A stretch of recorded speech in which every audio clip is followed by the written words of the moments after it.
Chapter 1203. Before Hanyu could open his mouth, the audience in the streaming room was already boiling like boiling water. Miji Swan Mei Tang. Get out of the way, everyone. The streamer is going to use her trump card. Attention, high energy ahead. The target, Hanyu, is about to be caught. Tudu Feichio. As a veteran in the streaming room, I have witnessed the streamer seducing all kinds of talents with my own eyes. Do you think I'm lucky enough to buy a lottery ticket? According to the streamer's character, Hanyu will most likely be recruited by her. Piggy Peppa. Can she summon the dragon god and ascend to the throne after gathering 7 talents? Guikai Guofengxio. The streamer has been streaming for so many years. When has she ever failed to recruit talents? In Yuejia Zhugachinma. It's enough for you to be naughty for a while. Isn't it boring to be naughty for tens of thousands of times? I don't think it's that easy for the streamer to win Hanyu. The ancient people were different from the modern people. The ancient elites all had their own tempers and ambitions. They all had their own criteria for choosing their lord.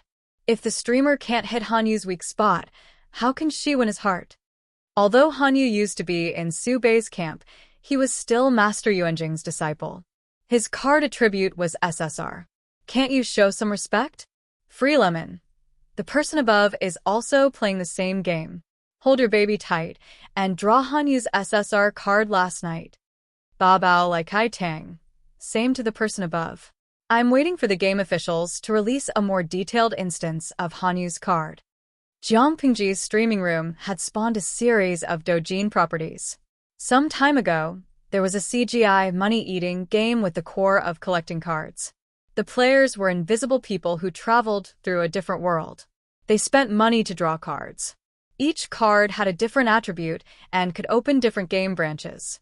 Each card came with a different instance, such as a parade, a flower party, a poetry party, a hunting party. As long as the favorability was high enough and the amount of money spent was high enough, the players could get married after their favorability reached a certain level.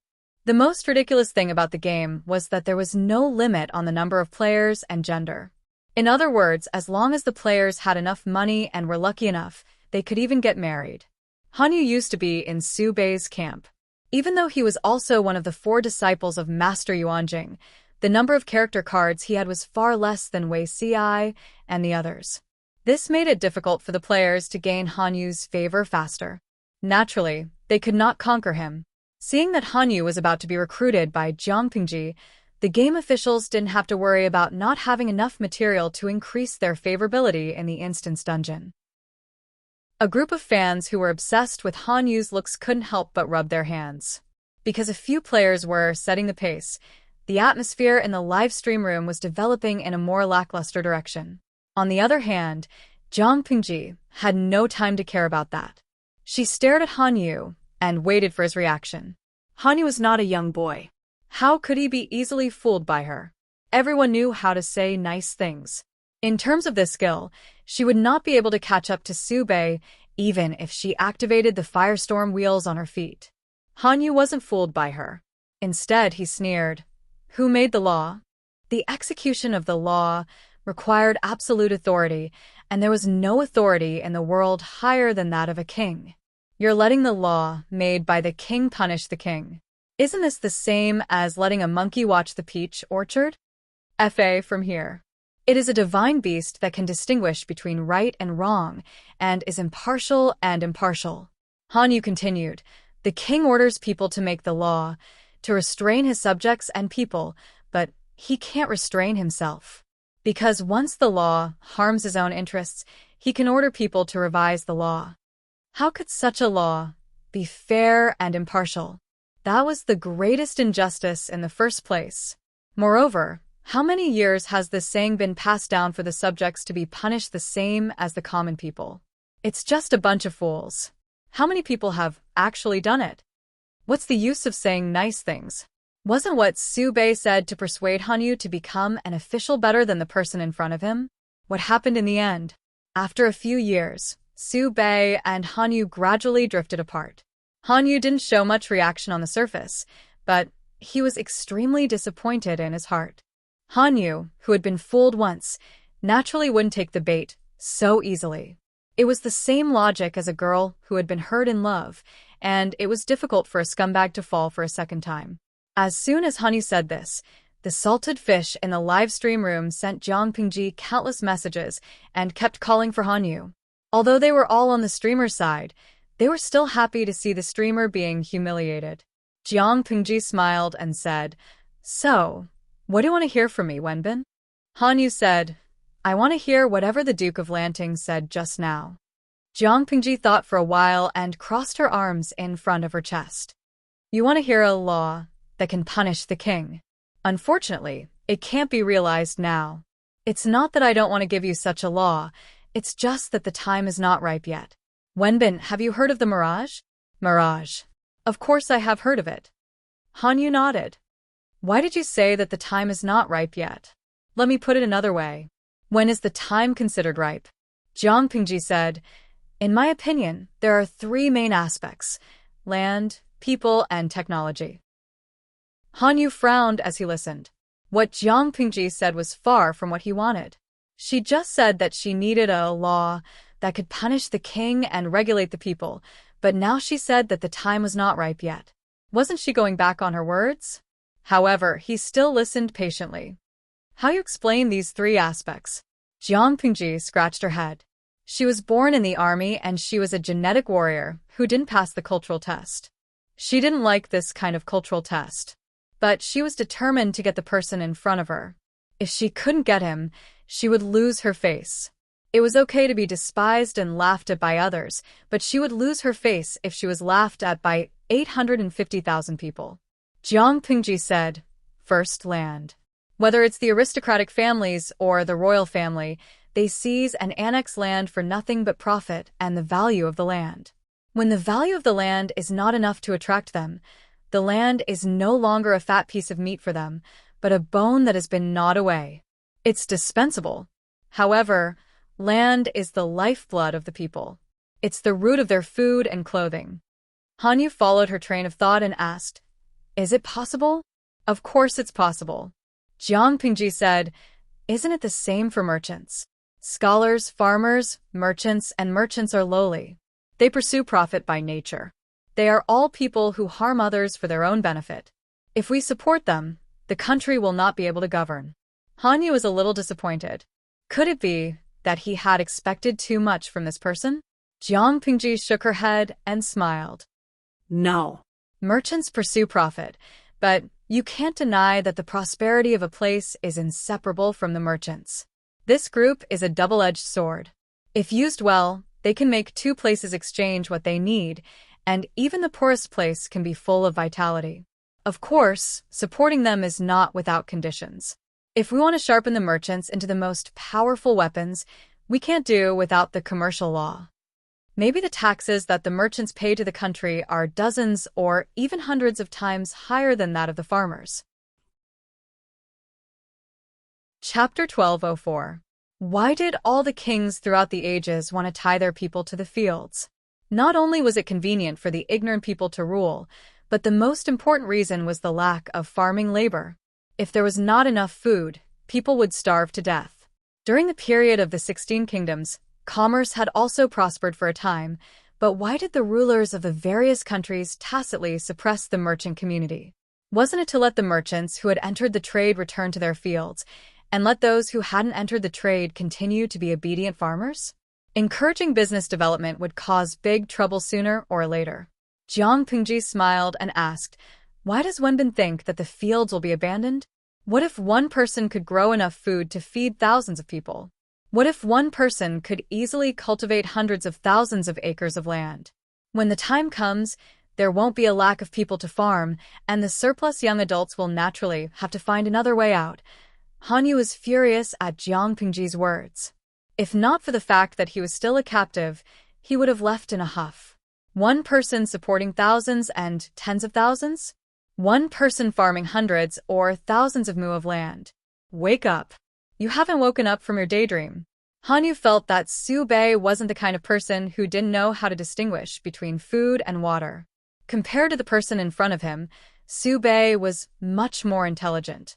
At the very least, Su Bei wouldn't spout nonsense that was even more absurd than, Why don't you eat minced meat?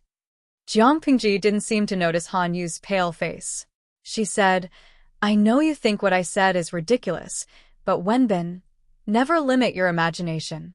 What you think is absurd may not necessarily be non-existent. What I am talking about is the future. Han Yu sneered and changed the topic in a stiff tone. What's the second? The second is the common people. There's nothing much to say about the specifics, but it can be summed up in 4 words: awakening the wisdom of the people. You also know that the valuable books are almost monopolized by the landowning families. It is no different from a fantasy for the common people to want to study and learn to read. If they don't have special opportunities, they can only recognize 2 words at most. It is impossible for them to reach the level of great talent. If one day, ordinary people can afford to buy books and go to the academy, it won't be long before the wisdom of the people is awakened. Jiang Pingji followed Han Yu's advice and said, of course, according to Wenbin's idea, if everyone studies, no one would be willing to be a farmer with his back to the sky. Then the fields will be wasted. The corner of Han Yu's mouth and the tip of his eyebrows twitched. Wasn't the guy in front of him saying so much to recruit him? Was this a recruitment or a feud? Insulting him to his face. Was this really a man of character? Han Yu snorted coldly and did not comment. However, he had nothing to complain about Jiang Pingji's explanation of the common people. Whether it was the establishment of the Golden Scale Pavilion or the Golden Scale Academy, or even the exploration of a new educational model, these were all the sincerity that she had displayed. She used her actions to fulfill her promise of enlightening the people. There was nothing to be picky about. Jiang Pingji continued, but to put it bluntly, once the people are enlightened, the country will welcome a revolution. Since ancient times, the emperors had always said that they wanted to enlighten the people, but in reality, none of them really wanted the people to be enlightened. Not only was he worried that everyone would study instead of plowing the fields, he was even more afraid that after the common people gained wisdom, their hearts would be unbalanced. Nobles, generals, and ministers, do they all have guts? Why were the people on the dragon throne born to be emperors, but he was born to be farmers? Once they have this idea, the toppling of the country is only a matter of time. Han Yu's body trembled after hearing that. His eyes were wide open, and his face was full of disbelief. Jiang Pingji smiled. But I'm not afraid. Han Yu withdrew his previous comment. How could a person with such insight be a little naive person who did not know how to do physical work and could not distinguish between the 5 grains? Everyone loves power, but is it really that tempting? Jiang Pingji sneered with disdain. Unifying the world and ascending the throne are my tasks to achieve my goals, but it is not my ultimate goal. Enlightening the people is just a part of the plan. I'm not afraid that the people will overthrow the dynasty. Because the outdated products that are not suitable for the times should be eliminated. Jiang Pingji's words were a little hard for Han Yu to understand. He was a little confused. But if he understood it literally, he could barely understand 30% of it. Jiang Pingji said, the above 2 points can't be separated from the 3rd point, technology. Technology? What is it? Han Yu was confused. There was no such word in this era. He had never heard of it. Jiang Pingji simply used a word that Han Yu could understand to describe it. It is similar to the study of things to gain knowledge, but they are different.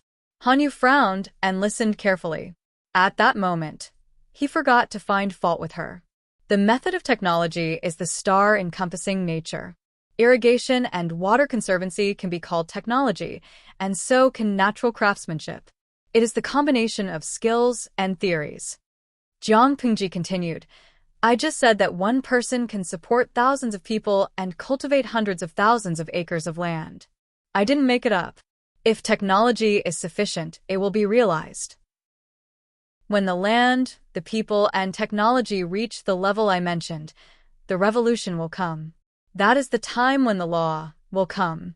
The power of the king is lower than the law, and the king is more afraid of the law. The gentry and nobles are no longer unreachable, and the people can punish their mistakes with the law. That is in the future, not now.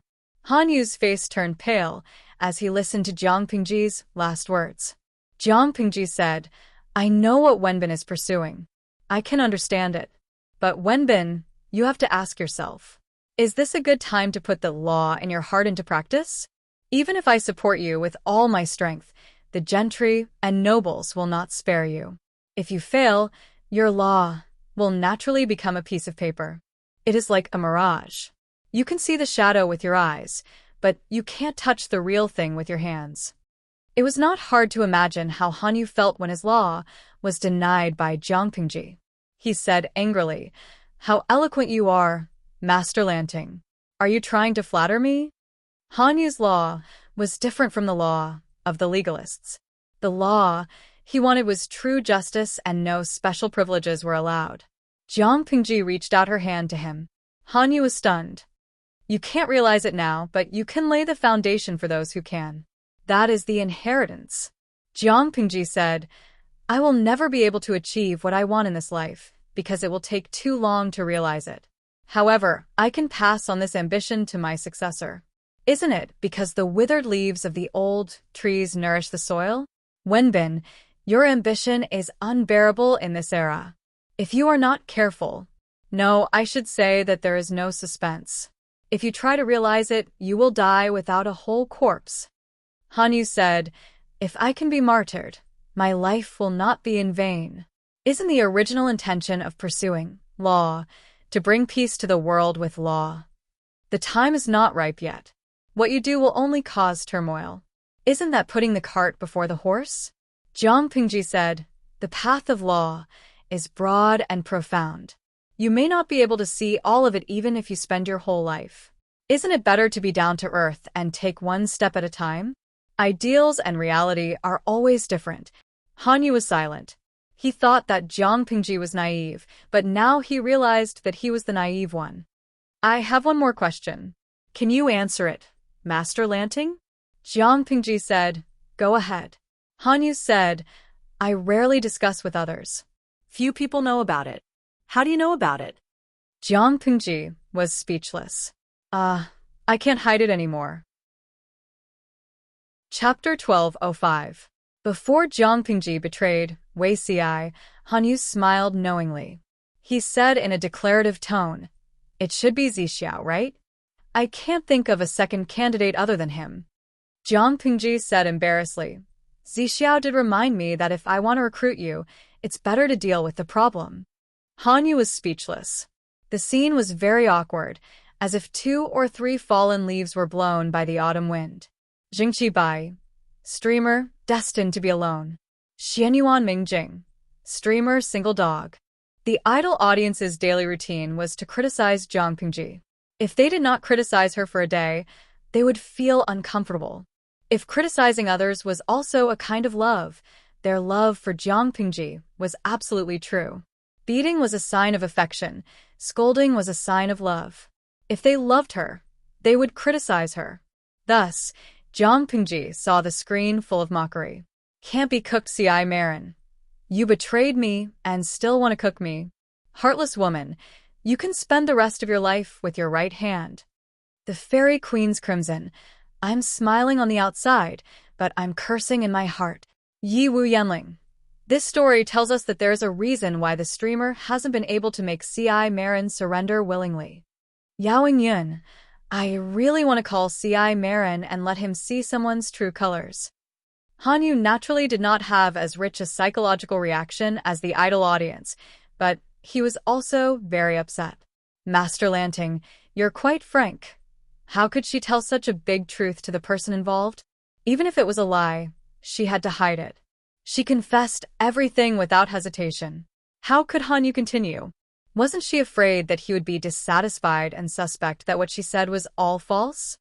Honesty, that's my strength. Jiangpingji said, I can hide it for a while, but I can't hide it forever. Zixiao did help me, so there's nothing to hide.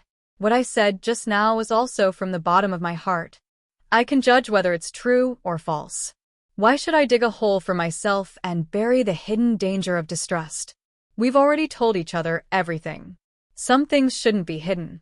Trust is very important. Jiangpingji was the most shameless one. She was not stingy with putting gold on her face. She blew her own trumpet without even writing a draft. The grudge in Han Yu's heart vanished. He immediately smiled bitterly. He finally understood why Su Bei had lost to this woman before him. In terms of scheming, Su Bei was far inferior to her. Not to mention in other areas, he was a complete failure. It was not shameful to lose to her. Han Yu muttered to himself for a long time, as if he was struggling internally for the last time. Jiang Pingji didn't say anything to disturb him. Instead, she sat upright. She had already predicted Han Yu's choice. As expected, Han Yu got up from the mat, walked to the side, and bowed deeply to Jiang Pingji. Han Wenbin from Langia pays respect to my lord. Jiang Pingji stood up and helped him up. The audience in the streaming room spontaneously sent congratulatory messages to both of them. Jinya, congratulations to Master Jiang for winning the limited edition Han Yu. Maserati. Songshua Shijian, congratulations to exploiter Jiang for successfully tricking Han Yu into working overtime for free. Jiang Pingji was speechless. These salted fish must be itching to be naughty a few times a day, right? Fortunately, Jiang Pingji was a well-trained, genetic warrior. If it was someone else, they would have long been annoyed by the salted fish audience. Losing self-control was a small matter. What she was afraid of was being suspected of being possessed by a ghost or being followed by something evil. After surrendering, Han Yu finally regained his freedom. Only then did he hear the news that Cheng Sun had committed suicide by hitting his head against the wall. Gong Luo, he sigh, what a pity. According to Han Yu's understanding of Cheng Sun, it was expected that he would make such a drastic decision. Apart from those extreme and old-fashioned ideas, Han Yu still admired Cheng Sun. Even if Su Bei helped Cheng Sun divide his power, it didn't affect Han Yu's appreciation for talent. A pity, Jiang Pingji said. What kind of person is Cheng Sun? Does Wenbin admire him? Regardless of his standpoint and beliefs, Gong Luo is indeed a talent worthy of admiration. It's a pity that his family background has dragged him down. Han Yu's gaze seemed calm, but there was a faint sadness in his eyes that quickly disappeared. Gong Luo has been blessed by his clan since he was young.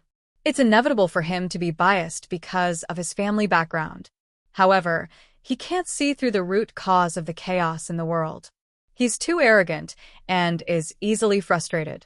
Cheng Sun was a standard descendant of the gentry family. At the same time, he was the epitome of this group. Biased because of his family background? Jiang Pingji raised her eyebrows. Does that mean he hates me? Jiang Pingji's identity to the public was a descendant of the Lu family in Hejian. Her family background wasn't considered first-rate, but it was considered second-rate. She mingled with the commoners all day long. For the decent descendants of the gentry family, Jiang Pingji was a detestable oddity. My lord, you don't have to belittle yourself. As a ruler, you must have a broad mind that can accommodate all. It's difficult to achieve great things if you're confined to the gentry family. Jiang Pingji sneered. Belittle myself? Cheng Sun wasn't qualified. I'm belittling myself? If Cheng Sun hates me, then so be it. He's not the only one who hates me. It doesn't matter if there's one more or one less. I can understand him. The gentry family and the commoners are two distinct social classes. To put it bluntly, the former are the sons of the rich who were born with a silver spoon in their mouths. They have everything they need. The latter are the beggars who are born in poverty. They have to worry about their next meal. One day, the beggars can become officials in the same court as the sons of the rich. The former can even surpass the latter. Isn't it a humiliation for the sons of the rich? I'm not surprised that Cheng Sun is so arrogant that he made a radical move because he couldn't stand the injustice. Han Yu was also born in the gentry family.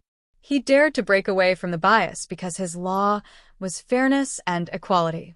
So, why did the person in front of him give up the advantages of being a gentry family and become entangled with the commoners? Han Yu's eyes were full of doubt, but he still asked. It's because of the saying, kings, marquises, and generals all have guts, Jiang Pingji said. I only have one question for you. Are there more gentry families or commoners? Han Yu was puzzled.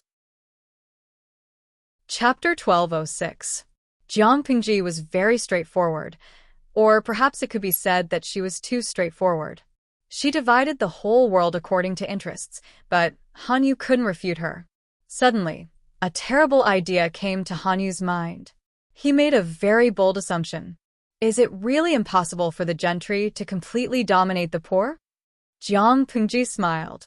Of course there is. There is? Han Yu's heart skipped a beat. He didn't want to listen anymore. He was afraid that Jiang Pingji's words would release the most terrible beast in his heart. Of course there is. It is to fool the people with religious beliefs. Once their minds are controlled, they will be a group of pigs with no sense of resistance, not people with rebellious bones. Jiang Pingji shrugged inelegantly and looked disdainful. Tens of millions of rebellious commoners are not easy to control, but tens of millions of brainless pigs are easy to raise. However, if you really do that, you will be a sinner for all eternity. Han Yu shuddered and looked at Jiang Pingji in horror. He secretly wiped the cold sweat off his forehead. Fortunately, the person in front of him had a clear mind, or it would be too scary. The gentry want to monopolize the benefits, but they don't know how risky it is. I will not be as stupid as them. Jiang Pingji snorted coldly. It is true that there are many benefits if the nobles can get the support of the gentry, but there is no such thing as a free lunch. If you take benefits from them, you should spit out more benefits to satisfy them. I don't want to be told what to do and be controlled by others. Han Yu said, I thought that my lord was rebelling by starting your own family, but now I know that there is great wisdom behind it. Jiang Pingji said shamelessly, It is just a little trick. It is not worth mentioning. Han Yu was speechless. You are so arrogant after a few words of praise. They talked for a while, and the topic returned to Chung Sun. On the other hand, I feel sorry for Gong Liao and Mr. Wenfu. Chung Sun left with his old master, and although he managed to preserve his good name, I don't know how long it will take for his family members to recover from the grief of his passing. Jiang Pingji didn't have a bad impression of him. After all, she had never met him. She didn't like him or hate him. It is said that Chung Sun has a wife and children. What a sin. Han Yu looked at Jiang Pingji strangely, as if Jiang Pingji was the strange one. Why are you looking at me? Han Yu said, My lord is kind. Jiang Pingji said, I don't believe you. I feel like there's more to it than meets the eye. Han Yu said helplessly, My lord, you have read a lot of books. Do you know that there is a saying that goes, brothers are like hands and feet, and wives are like clothes? If the clothes are torn, they can still be sewn. If the hands and feet are broken, they can still be continued. Gong Luo trusted you and was willing to sacrifice himself to fulfill his loyalty.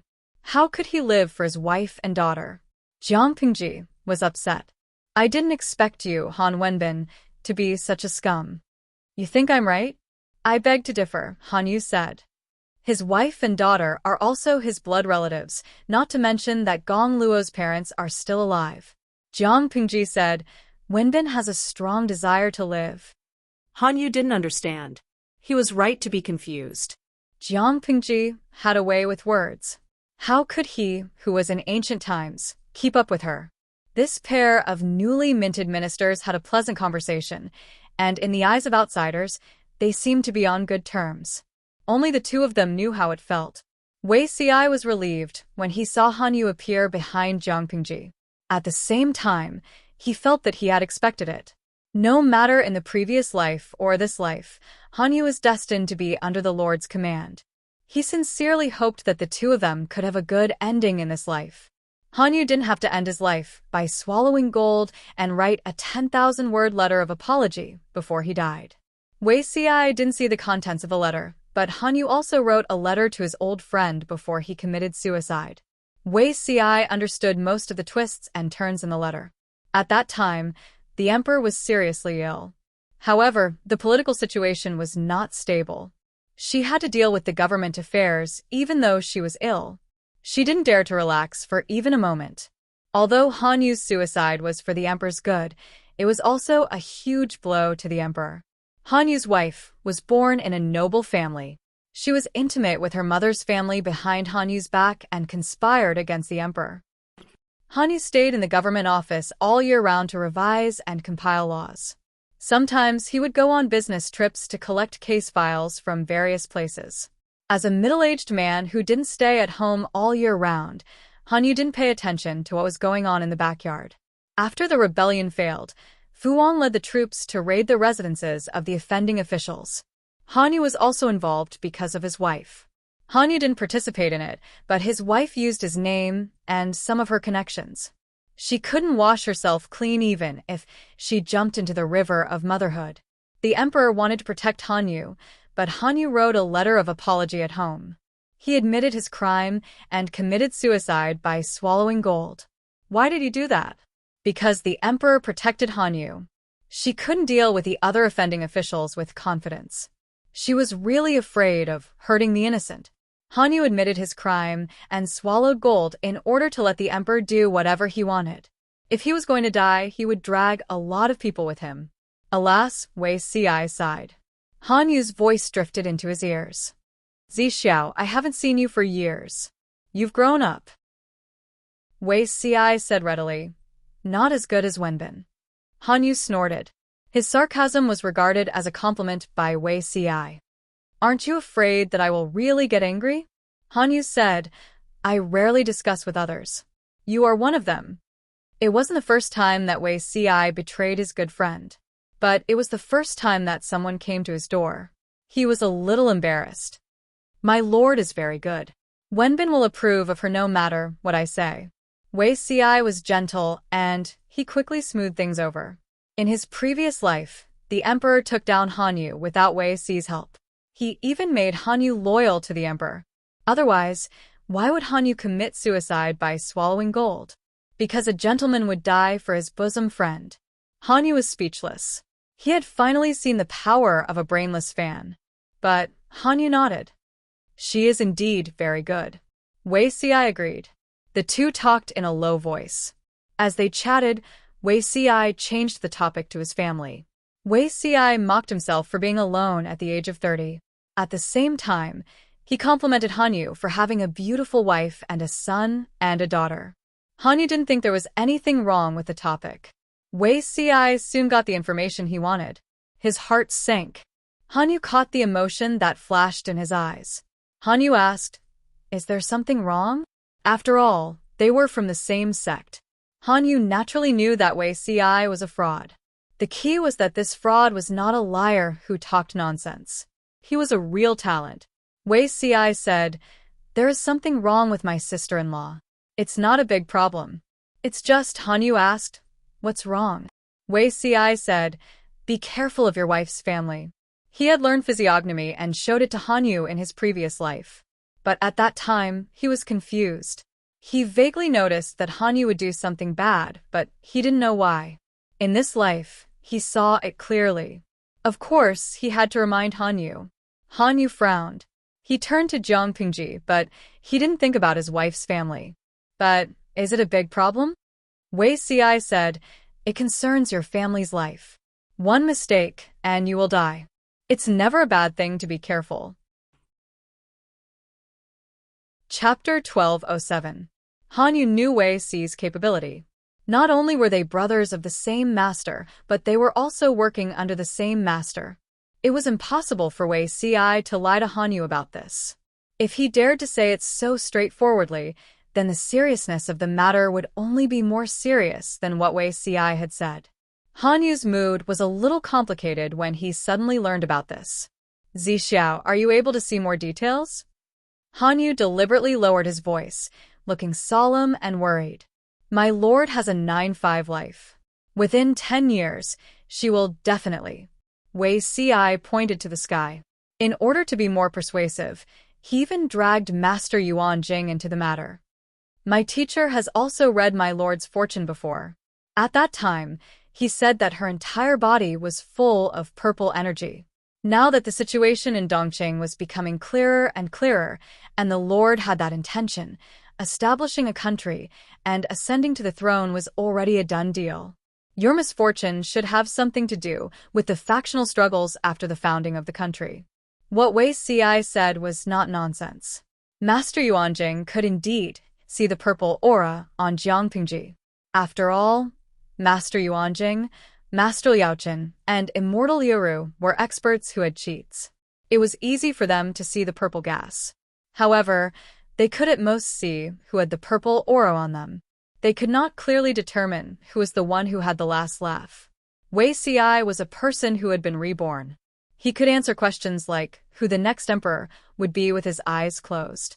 In order to fool Han Yu, Wei Ci cleverly blurred out the key points and used Master Yuanjing to increase his credibility.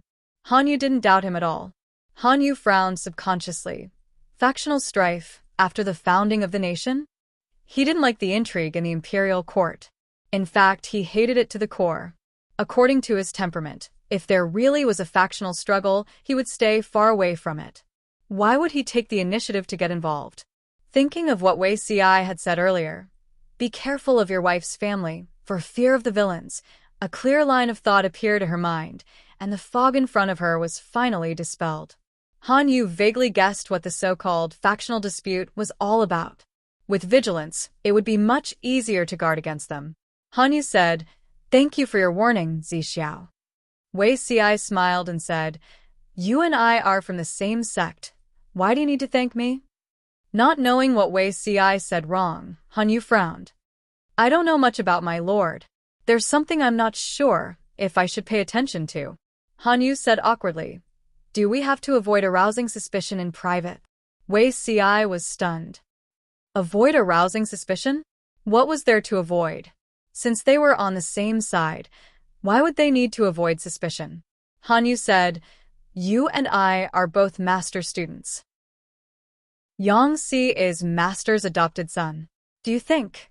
If it weren't for Wei Ci's reminder, Han Yu wouldn't have thought about it. From a standpoint, Han Yu, Wei Ci, and Yang Si were naturally allies. Wei Ci was a little slow in reacting. He laughed involuntarily and said, "Wenbin is not a person who does not distinguish between public and private affairs. My lord is also not someone who likes to be overly suspicious. You and I have a pure friendship between gentlemen. My lord will not suspect or be on guard because of this." Don't worry about that. Han Yu said, "I'm not worried that my lord will suspect me. I'm just worried that others will overthink it." Even though he did not have much contact with Jiang Pingji, based on their previous conversation, he was sure that Jiang Pingji was not a suspicious person. Instead, she was rather open-minded. Han Yu was worried that the other people in Jiang Pingji's camp would feel uncomfortable. It would be bad if they had a grudge against each other. Han Yu had seen a lot of similar conflicts under Su Pei's command. There were even some who held their opponents back in official business because of personal grudges. Han Yu didn't want to encounter such a terrible thing after he jumped ship. Wei Ci said, "Wenjing, Zisher, and Huayu are all sensible people. My lord is keeping an eye on them. They won't make a fuss." Han Yu was speechless. Somehow, he felt like his lord was the head of a big family. She was trying her best to mediate the conflicts between naughty children every day. Han Yu's mood brightened up with the assurance. Although Han Yu was a newbie, everyone was familiar with his name, and they were all familiar with him. It was all thanks to Yang Si's contribution. After all, Han Yu was the one who almost ended Yang Si's life. Yang Si was the one who had the most complicated feelings after Han Yu surrendered. As a poor guy who had been tricked by Han Yu again and again, he had made up his mind to beat Han Yu to death on the battlefield. However, Han Yu had turned from an enemy to a colleague. Yang Si would never have the chance to get back at Han Yu. Even though he was cursing Han Yu in his heart, he had to smile on his face. How infuriating! Han Yu noticed Yang Si's eager gaze. He smiled and nodded as a response. Yang Si was speechless. He was even more infuriated. Jiang Pingji called for a post-war meeting to let Han Yu and the others know who she was. Han Yu had mixed feelings because the summary of the post-war meeting was about the attack on the camp the night before the siege of Shanwu City. Even though the army had reacted in time, the enemy's appearance was too sudden. The central army of the camp was burned, and Jiang Pingji's side suffered heavy losses. In fact, she had fought in wars for so many years, and the enemy had attempted to attack her more than 20 times. This time, the loss was the worst. As the chief planner of the attack on the camp, Han Yu's mood was indescribable. War is merciless. Regardless of life or death, you all have to be responsible for the whole camp. I hope you all take this as a warning, and don't be careless. Not only did Jiang Pingji not say anything bad about Han Yu, but she also affirmed his plan and actions. After all, as an opponent, Han Yu should not be underestimated. If Su Bei hadn't lost the upper hand and allowed Han Yu to act freely, Jiang Pingji's losses would have been much greater. Everyone agreed. Yes. When Jiang Pingji mentioned the night attack, Han Yu seized the opportunity to ask a question. My lord, where is the corpse of Xie, the general who led the army that day? Han Yu asked himself if he had let down his old master, Su Bei, but he owed Xie a little. If it was possible, he hoped to keep his corpse intact. Heads were battle achievements, and as a general of the enemy, Xie's head was quite valuable. Maybe someone would cut it off and exchange it for battle achievements. I'm not sure yet. Jiang Pingji tilted her head and looked at Jiang Nongqin. Does Officer Jiang know about it? Jiang Nongqin replied, My lord, Xie was seriously injured and captured. He was sent to the casualty camp for treatment, and he hasn't woken up yet. Still alive? This unexpected surprise made Han Yu's eyes brighten, but he immediately thought of Xie and his situation, and his expression darkened. Jiang Pingji said, Is Wenbin confident that he can convince Xie? He has some connections with Han Mei, and it would be great if he could be recruited. Connections? Han Yu looked confused. I'm confident that I can convince him, but I've never heard that he has any connections with Officer Li Yun. From Xie's reaction, he didn't know Li Yun at all. Jiang Pingji looked bored and pouted.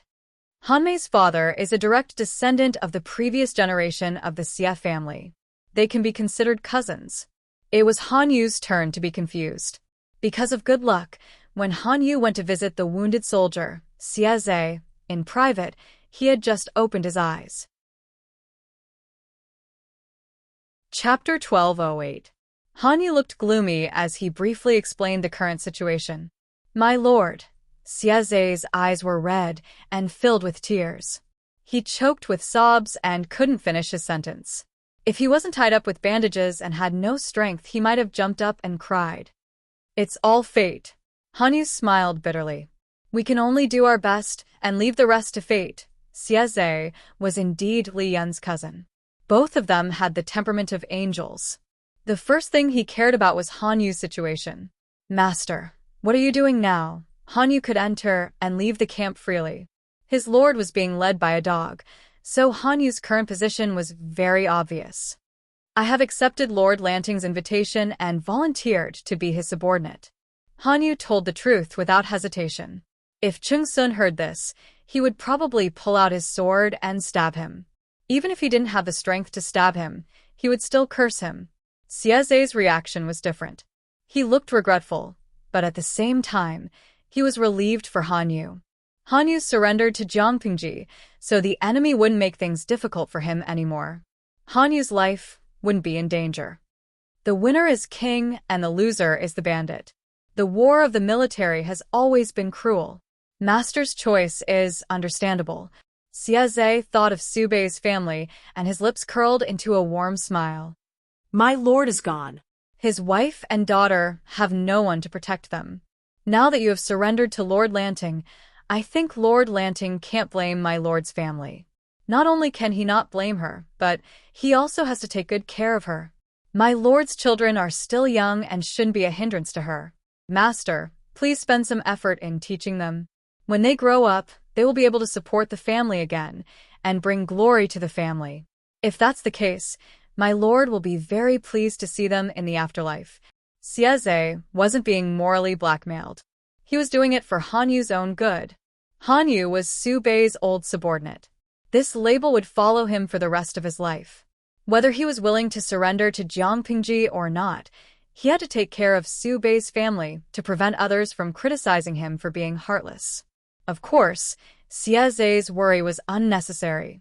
After all, Han Yu had already promised Su Bei. Even so, Xie's kindness warmed Han Yu's heart. I know. Han Yu changed the topic and asked Xie directly, Captain Xie is so considerate of me. Have you thought about yourself? Xie was seriously injured and captured. At this moment, he was still wrapped up like a mummy and unable to move. He had just returned from the gates of hell. He couldn't possibly be thinking of crawling back, right? Xie should also think for himself. Han Yu's question stunned Xie. He stared blankly at the top of the tent and didn't speak for a long time. Mister, are you here to persuade me to submit? Han Yu nodded. Xie was a straightforward person. If Han Yu had schemed against him, Xie would have felt guilty about it. The Duke of Lanting is a broad-minded woman with a generous heart. Xie didn't get too worked up. Instead, he smiled bitterly. That night, during the attack, Xie had the intention of taking Jiang Pingji's life. Li Yun had accidentally exposed her identity, and Xie had risked everything to kill him. In such a situation, not only did this person not kill him or vent his anger by humiliating him, but he also hinted Han Yu to recruit him. Xie said, Mister, do you also think that I should submit? I can't make the decision for you. Whether to submit or not depends on Captain Xie's decision. Han Yu added, It is said that Captain Xie is the cousin of Li Yun, a general under the command of the Duke of Lanting. You are also from the Xie family. Even if you don't want to submit, she won't make things difficult for you. Little did he know that Han Yu's words were like a landmine that blew up Xie. His round eyes were wide open, and his eyes were filled with fear. What cousin? Xie was so scared that he almost tore his wound. Don't scare me. Seeing Xie's reaction, Han Yu was sure that he really didn't know, but Jiang Pingji couldn't lie. So, Han Yu said calmly, Just now, the Duke of Lanting said that Li Yun's father was a direct descendant of the Xie family. You are cousins. Xie was so scared that his eyes were wide open. He was already like a mummy, but now he was even more stiff. How could it be? Xie mumbled, a frightened expression on his face. Han Yu asked, What's impossible? Xie recovered after a while and said with a bitter smile, You must have heard about it, right? Because of something that happened more than 20 years ago, the entire Xie family has been keeping a low profile. They rarely participate in the court affairs. Most of the children who are officials in the court are also doing nothing. Han Yu nodded. I've heard about it.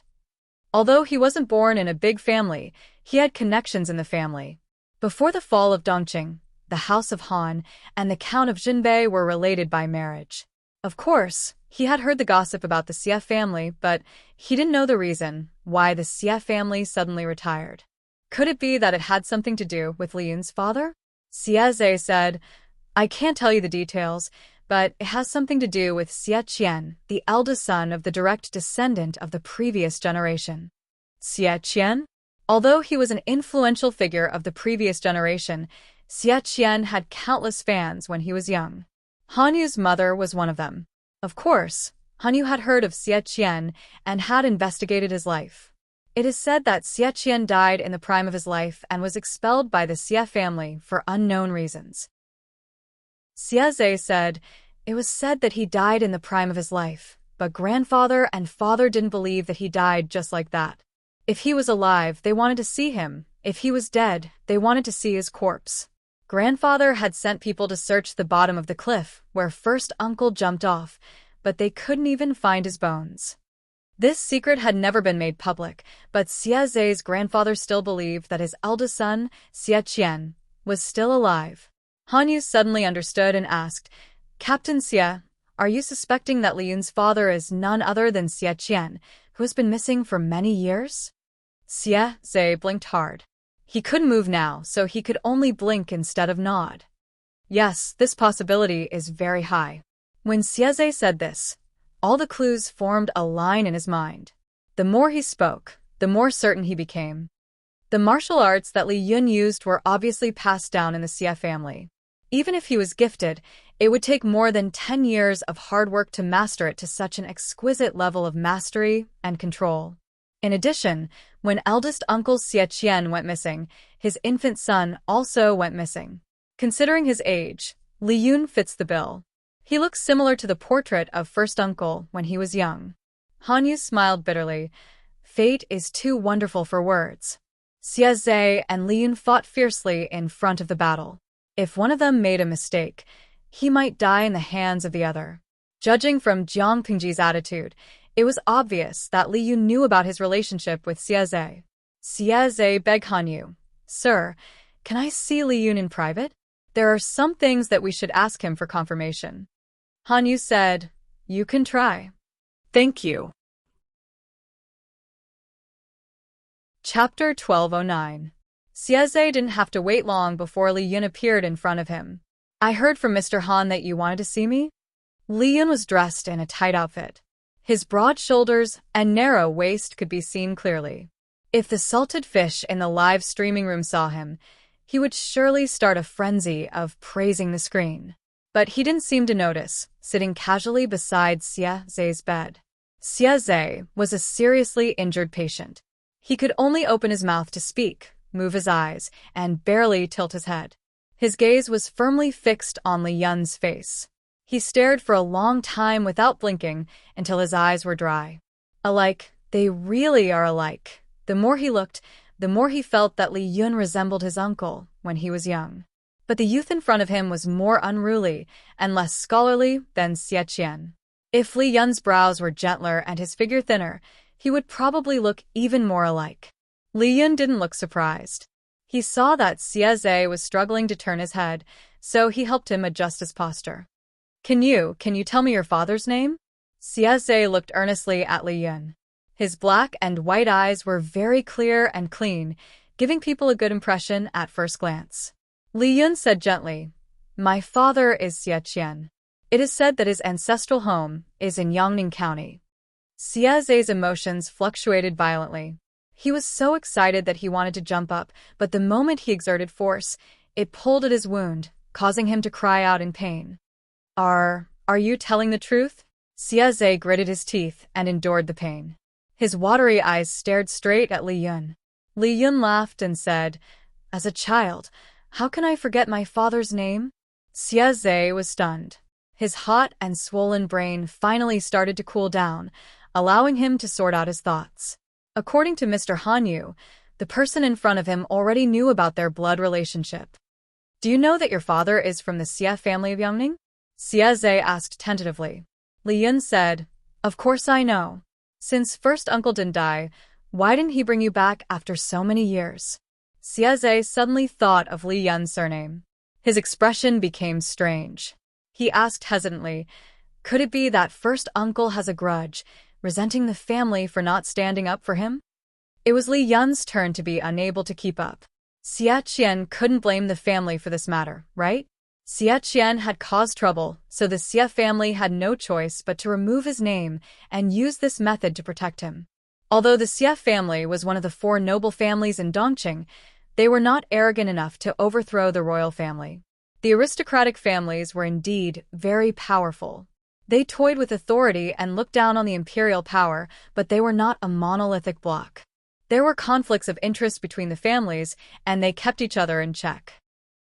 If not for that, how could the royal family of Dongqing have a chance to breathe? They had been waiting in line for a long time. "My father never complained," Li Yun comforted him. "Back then, my father jumped off a cliff and was lucky to escape. Unfortunately, he lost his memory. In his muddle-headedness, he brought me into exile in Fingyi County of Wanzhou. Fortunately, a family took us in and we settled down." Xie Zhe said, "Uncle lost his memory?" Li Yun said, "He lost his memory for 2 years. The blood clot in his brain slowly subsided, and he regained his memory." Xie Qian, who had lost his memory, was muddle-headed and would occasionally go crazy. He wandered around with an infant, but Li Yun did not starve to death. He didn't know whether to be impressed by Xie Qian's strong nature as a father or by Li Yun's tough life and good luck. Xie Zhe's eyes revealed some pity and sympathy. Although the Xie family's descendants were not as extravagant as the other aristocratic families, they did not have to worry about food and clothing.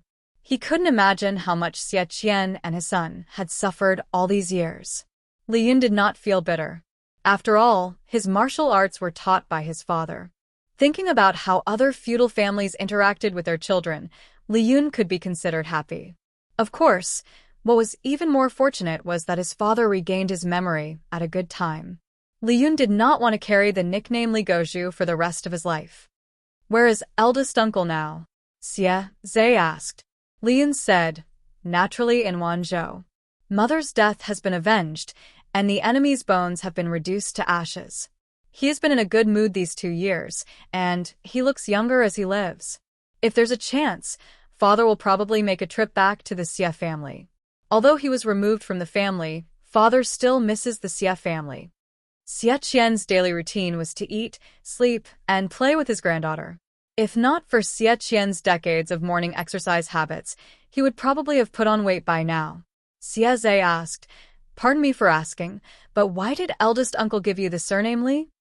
Although the family had removed him from the family, Xie Qian's son was innocent. How could he take another surname? Li Yun said, "During the 2 years when father lost his memory, I was adopted by that family and took the surname of that couple. Father felt guilty to the Xie family, so he didn't change my surname after regaining his memory. Now that we're used to it, I'm afraid it's inappropriate to change it again." Of course, this was the reason Xie Qian gave Li Yun. He did not tell him the real reason. As an influential figure of the previous generation, Xie Qian had long seen through Jiang Pingji's position.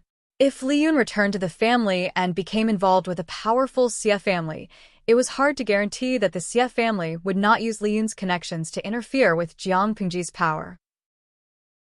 Li Yun was caught in the middle. His position was too awkward. It was fine if returning to the family would bring him benefits, but Li Yun was not a direct descendant of the Xie family. His relationship with the family was close to zero. The disadvantages of returning to the family far outweighed the advantages. Should he turn around and hug the family's thighs, or should he manage his bright future? Xie Qian made the choice for Li Yun. He had not enjoyed the benefits of the family for more than 20 years. He could not bear the family's burden. Therefore, Xie Qian did not let him change back to the surname Xie. Even Li Yun's eldest daughter was named Li Nuan instead of Xianwan. Xie Zhe believed Li Yun's words. He said, "Eldest uncle has been through a lot and has become cautious. It's just that you've been wronged. Not being able to return to the family, wasn't that a huge grievance?" Li Yun smiled and shook his head. "There's another matter. I wonder if younger cousin can help me find out?" Xie Zhe asked. Li Yun was about to agree when he reacted and corrected him. "Yun is the elder brother. Xie Zhe was the younger cousin." Xie Zhe smiled. "How is that possible? If we count the years of birth, you're younger than me by more than 2 months. Li Yun was confused. Only then did he remember that in order to protect him, his father had purposely lied about 2 years. He could not remember clearly. But, no matter, he was the elder brother. It's obvious that Yun is older. Father would not report the wrong time of birth. Xie Zhe was injured. He had spoken for so long and his energy was almost depleted. He did not have the energy to argue with Li Yun. He vaguely skipped the question and said, "My family is still in Zhe County, but a while ago, Zhe County fell into the hands of the Duke of Lanting." Li Yun said, "My lord is benevolent. Why would he bully women and children? Sister-in-law, and the rest are naturally safe." Xie Zhe received a positive reply. His heart that had been beating rapidly settled down. Chapter 12:10. Although he didn't say it explicitly, Xie Zhe's intentions were clear. Li Yun naturally welcomed him. It wasn't difficult to recruit Xie Zhe. He wasn't as scheming as Han Yu. Jiang Pingji didn't even need to do anything. Because Xie Zhe had expressed his intention to submit, the medical soldiers taking care of him were more cautious and attentive than before. Conquering Han Yu and Xie Zhe didn't mean that Jiang Pingji had nothing to do. Her ally, Yang Tao, had contributed a lot in defeating Su Bei and repelling Huang Song. Yang Tao was willing to send troops to help her fight this battle. He didn't want to be a Lei Feng. He only wanted half of Zhangzhou and his father's murderer, Zhao Xiao. Jiang Pingji had conquered Shancheng. Naturally, She wanted to clear Zhao Xiao's name and mail him to Yang Tao. But where's Zhao Xiao? Haven't found him yet? No news yet. It had been 3 days since Jiang Pingji conquered Shanqing.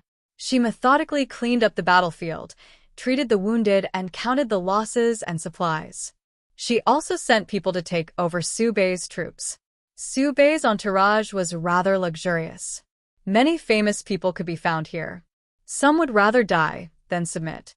They expressed their disdain and contempt for Jiang Pingji, while others had the inclination to submit to her. However, Jiang Pingji's place wasn't a garbage collection station. Not everyone could join her troops. There were many people under Su Bei's banner. The aristocratic family's power was complicated. Jiang Pingji didn't completely reject the aristocratic family's power. She just didn't want them to take over. If there were clear-headed people, she wouldn't mind putting them in an important position. But there were too few people like Feng Jin. Most of them were experts in politics. They were bent on plotting for their families. They were incompatible with her. Recruiting them would be a disaster. However, there were few people who often sat on the bench who could still be useful. Han Yu knew these people the best. Jiang Pingji specifically consulted his opinion. Apart from these people, there was a small group of people under Su Bei's banner who were idlers. Xian Zhao is so rich. He doesn't even feel bad for raising these useless people. Jiang Pingji ridiculed them openly. Han Yu was speechless. These few people have a good reputation. To put it bluntly, recruiting them as hanger-ons was just to build up his reputation. Their nature was similar to ornamental potted plants that looked good. Jiang Pingji clicked her tongue and said bluntly, "Even if you have a good reputation, you can't eat it. Instead, you eat my food, take my salary, and live a better life than me. I don't like it. If I had this spare cash, why don't I nurture another battalion of elites?" As a pragmatist, Jiang Pingji hated these feints. As a new counselor, Han Yu could not refute too much. All he could do was to adapt to his lord, who did not play by the rules. Send them all back to where they came from. I don't want their lives. Han Yu was speechless. Could it be that the reason why Su Pei had knelt before this person? Before Han Yu could think further, the messenger's voice came from outside the tent. Jiang Pingji lifted her head to let someone in. The messenger said, "Reporting to my lord, Zhao Xiao has been found." Found it? After cleaning up the battlefield for 3 whole days, Jiang Pingji did not find Zhao Xiao's shadow even after searching through the captives. Where did he hide? Where did you find him?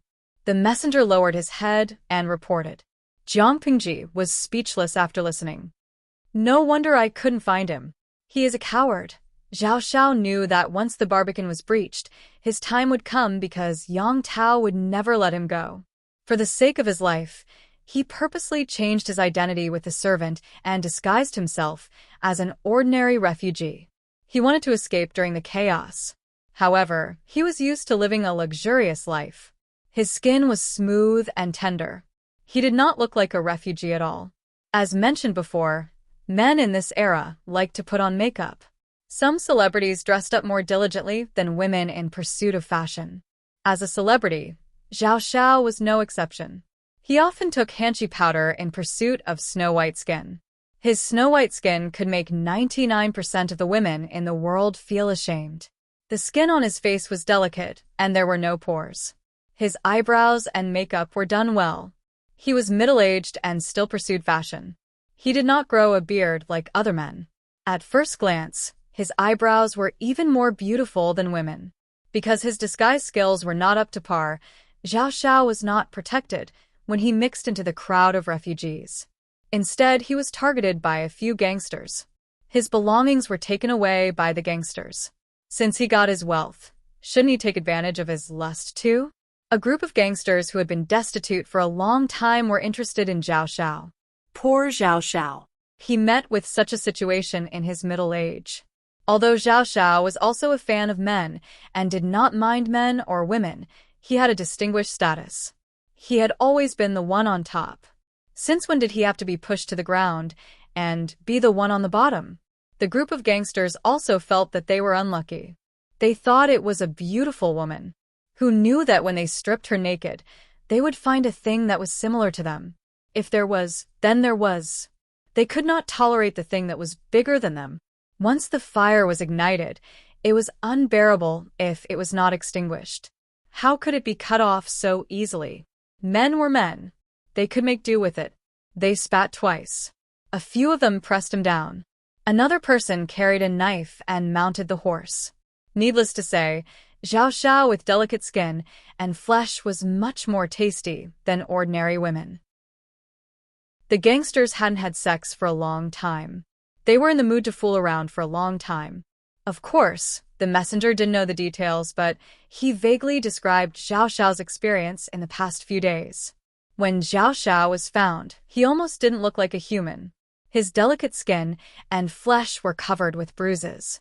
Almost none of his flesh was intact. Jiang Pingji looked down and asked a question. Who found Xiao Xiao? The messenger answered honestly. Jiang Pingji was silent for a while. Han Yu, who was beside her, also frowned slightly. According to the messenger, the process of finding Xiao Xiao was a coincidence. When the scout was patrolling, he saw a few gangsters with messy clothes and strange movements. They looked terrified. Jiang Pingji repeatedly ordered the soldiers not to disturb the people. They were not allowed to bully innocent people. Those who disobeyed the order would be executed. If the people were in trouble, they could even ask them for help. The scout became suspicious. He immediately caught the sneaky gangsters and followed them to find Xiao Xiao. That was not a big deal. The key was that Jiang Pingji found something wrong with the place where Xiao Xiao was found. Xiao Xiao didn't leave the Barbican at all, but no one could find him. If it was really the gangsters who hid him and humiliated him, how could they not panic when faced with such a big search? Jiang Pingji frowned and thought for a while. She found an excuse and asked Han Yu to leave. Someone you go and... Forget it. I'll go by myself. Jiang Pingji went to find Yang Si under the cover of the night. Xiao Xiao could hide for 3 days. She didn't believe that there was nothing fishy. After some speculation, she set the target of suspicion on Yang Si. When Jiang Pingji came to Yang Si's tent, she heard him laughing at someone with his head down on the table. Captain Jiang, you have no idea. That scene, I laughed so hard that I cried. Jiang Pingji was speechless. Chapter 1211. The 14th of February, Jiang Pingji looked at the bullet screen that kept popping up in the streaming room and frowned. Lao Si Lianming. Forgive me for being blunt, but everyone here is single. Guikai Guo Fengxiu. Forgive me for being blunt, but what the person above said is F** King correct. Tuda Feichio. I don't agree with this. I'm only here to watch the single streamer.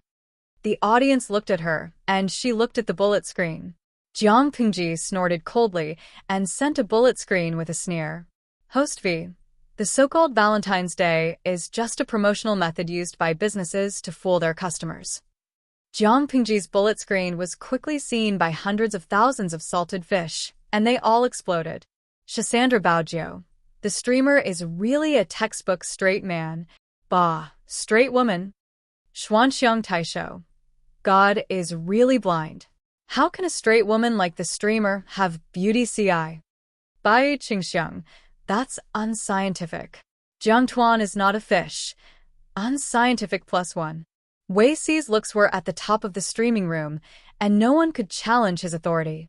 Such an IKEA, gentle, elegant, and restrained perfect boyfriend was picked up by the blind Jiang Pingji. Where was the justice? The salted fish studied hard to pick up girls, and they were still single. How could Jiang Pingji be single? They wanted to celebrate Valentine's Day too. That was probably the real reason why the salted fish kept dissing Jiang Pingji. Even Jiang Pingji could be single. Why were they still single? Fairy Queen's Crimson. Streamer, don't you plan to celebrate Valentine's Day with Beauty CI? Jiang Pingji rolled her eyes. Silence was better than words, and she perfectly expressed her thoughts. The group of salted fish became even angrier. Every time they saw the streamer not knowing how lucky she was, they wanted to replace her and celebrate every day as Valentine's Day. Host V. A group of immature brats. If you have the time to talk about love and give money to businessmen, Why don't you just get straight to the point? The salted fish all despised Jiang Pingji and sent her a sticker with its tongue sticking out. Oh, you Tahuasheng. Humph, you make it sound like the streamer is very decisive. Did someone forget how many years a certain frog has been cooked? Jiang Pingji streamed every day, so the audience knew her dark history best. A certain frog with copper skin and iron bones had been cooked for many years without eating it. What right did Jiang Pingji have to mock them, a group of single dogs? They were only of the same weight, so no one should laugh at the other. No matter how strong Jiang Pingji's combat power was, she alone could not withstand the barrage of hundreds of thousands of salted fish. She could only selectively ignore them. After a while, a bullet screen entered her line of sight. Bewitching rain. Host, you should be more careful. There's still a 7-year itch between husband and wife. Speaking of which, CI Marin hasn't appeared for a long time. What kind of insane task did you give him? She was indeed an iron-willed woman who only had work in her eyes. If it were Baby, he would have used his position to tie Beauty CI to his side every day. Even if he didn't do anything, he would still be very pleasing to the eye. His words woke the people up from their dreams, and many of the audience members also reacted. What has Wei CI been busy with recently? I haven't seen him for a long time. Jiang Pingji did not like to control another person's entire life. She had a relationship with Wei CI, but it did not mean that she had to occupy all of his private time. Even though they loved each other deeply, they still needed a certain amount of privacy. However, with the audience's reminder, she had indeed not seen Wei CI for a while. Well, she kind of missed him. It just so happened that today was another day full of the sour smell of love. Jiang Pingji could not help but be tempted. However, she did not directly go to Wei Ci's residence. Instead, she beat around the bush and asked others. It would have been better if she did not ask, but once she did, things became serious. Zixiao seemed to have saved a musician a while ago and even took her into his residence. It is said that this woman's appearance is even more magnificent than Zixiao's. Jiang Pingji asked a few people in a row. Yang Saifengzhen and the others all said the same thing. They even said that Wei CI had not left the residence for several days. Yaoling. Bah, you who said the 7-year itch, come out. Jinx, did you really King hit the nail on the head? Little Lucky, don't be anxious. What's wrong with taking in a beautiful musician? It doesn't mean that the host can let sheep roam above her head. A group of salted fish that seemed to be persuading but were actually fanning the flames kept setting the pace in the streaming room. Jiang Pingji looked calm. One could not see any anger on her face. Aren't you afraid that he has a mistress in his house? Qiguan Rang asked. Jiang Pingji smiled and said, which family would make such a ruckus that all of you know about it? Forget it, I'll personally go and see what he's up to. She went to Wei Ci's residence incognito. Before she entered the house, the sound of a zither drifted out from the courtyard wall. She entered the Wei residence directly from the back door and walked straight to the waterside pavilion where the sound of the zither was coming from. Before she got close to the waterside pavilion, her originally relaxed mood suddenly became tense. An inexplicable sense of crisis rushed from the soles of her feet to her brain. The salted fish audience had the advantage of having a camera. They saw the situation in the waterside pavilion one step ahead of Jiang Pingji. They saw Wei CI sitting upright in the pavilion in plain clothes. An incense burner was burning on the table. Another cold-looking man in white was sitting beside the zither table. The man's eyes were covered with a plain white cloth that was 3 fingers wide. His exposed face was exquisite and perfect. His skin was whiter than snow, but it did not lose his heroic spirit. The man seemed to have discovered something. He turned his head to face the direction of the camera in the streaming room. His straight eyebrows were slightly furrowed. His action revealed half of his face. The audience seemed to have been poked in the G-spot. They were instantly excited. His appearance did not lose to Wei Ci's. The man's temperament was like ice and frost. He had both a sharp and oppressive sword will and a romantic and elegant scholarly aura. He and Beauty CI sat opposite each other and played the zither. The latter was like a light breeze passing through the mountains. The former was like a sharp and unparalleled sword will. Before they could take a screenshot, the screen of the streaming room went black with a beep. The audience was dumbfounded. F***K, how heyo host, if you have the guts, don't turn off the streaming room. They really wronged Jiangpingji. She did not have the streaming room at all. She did not expect the streaming to be cut off. She raised her eyebrows with interest and strode toward the waterside pavilion. Xiao, how elegant. I heard that you saved a beautiful woman. Why don't you call her out for a look? Why are you hiding her? Wei Xi's heart skipped a beat when he saw Jiangpingji appear. He glanced at the blind zither player in front of him. The other party was blind and could not see Jiangpingji, let alone discover her identity.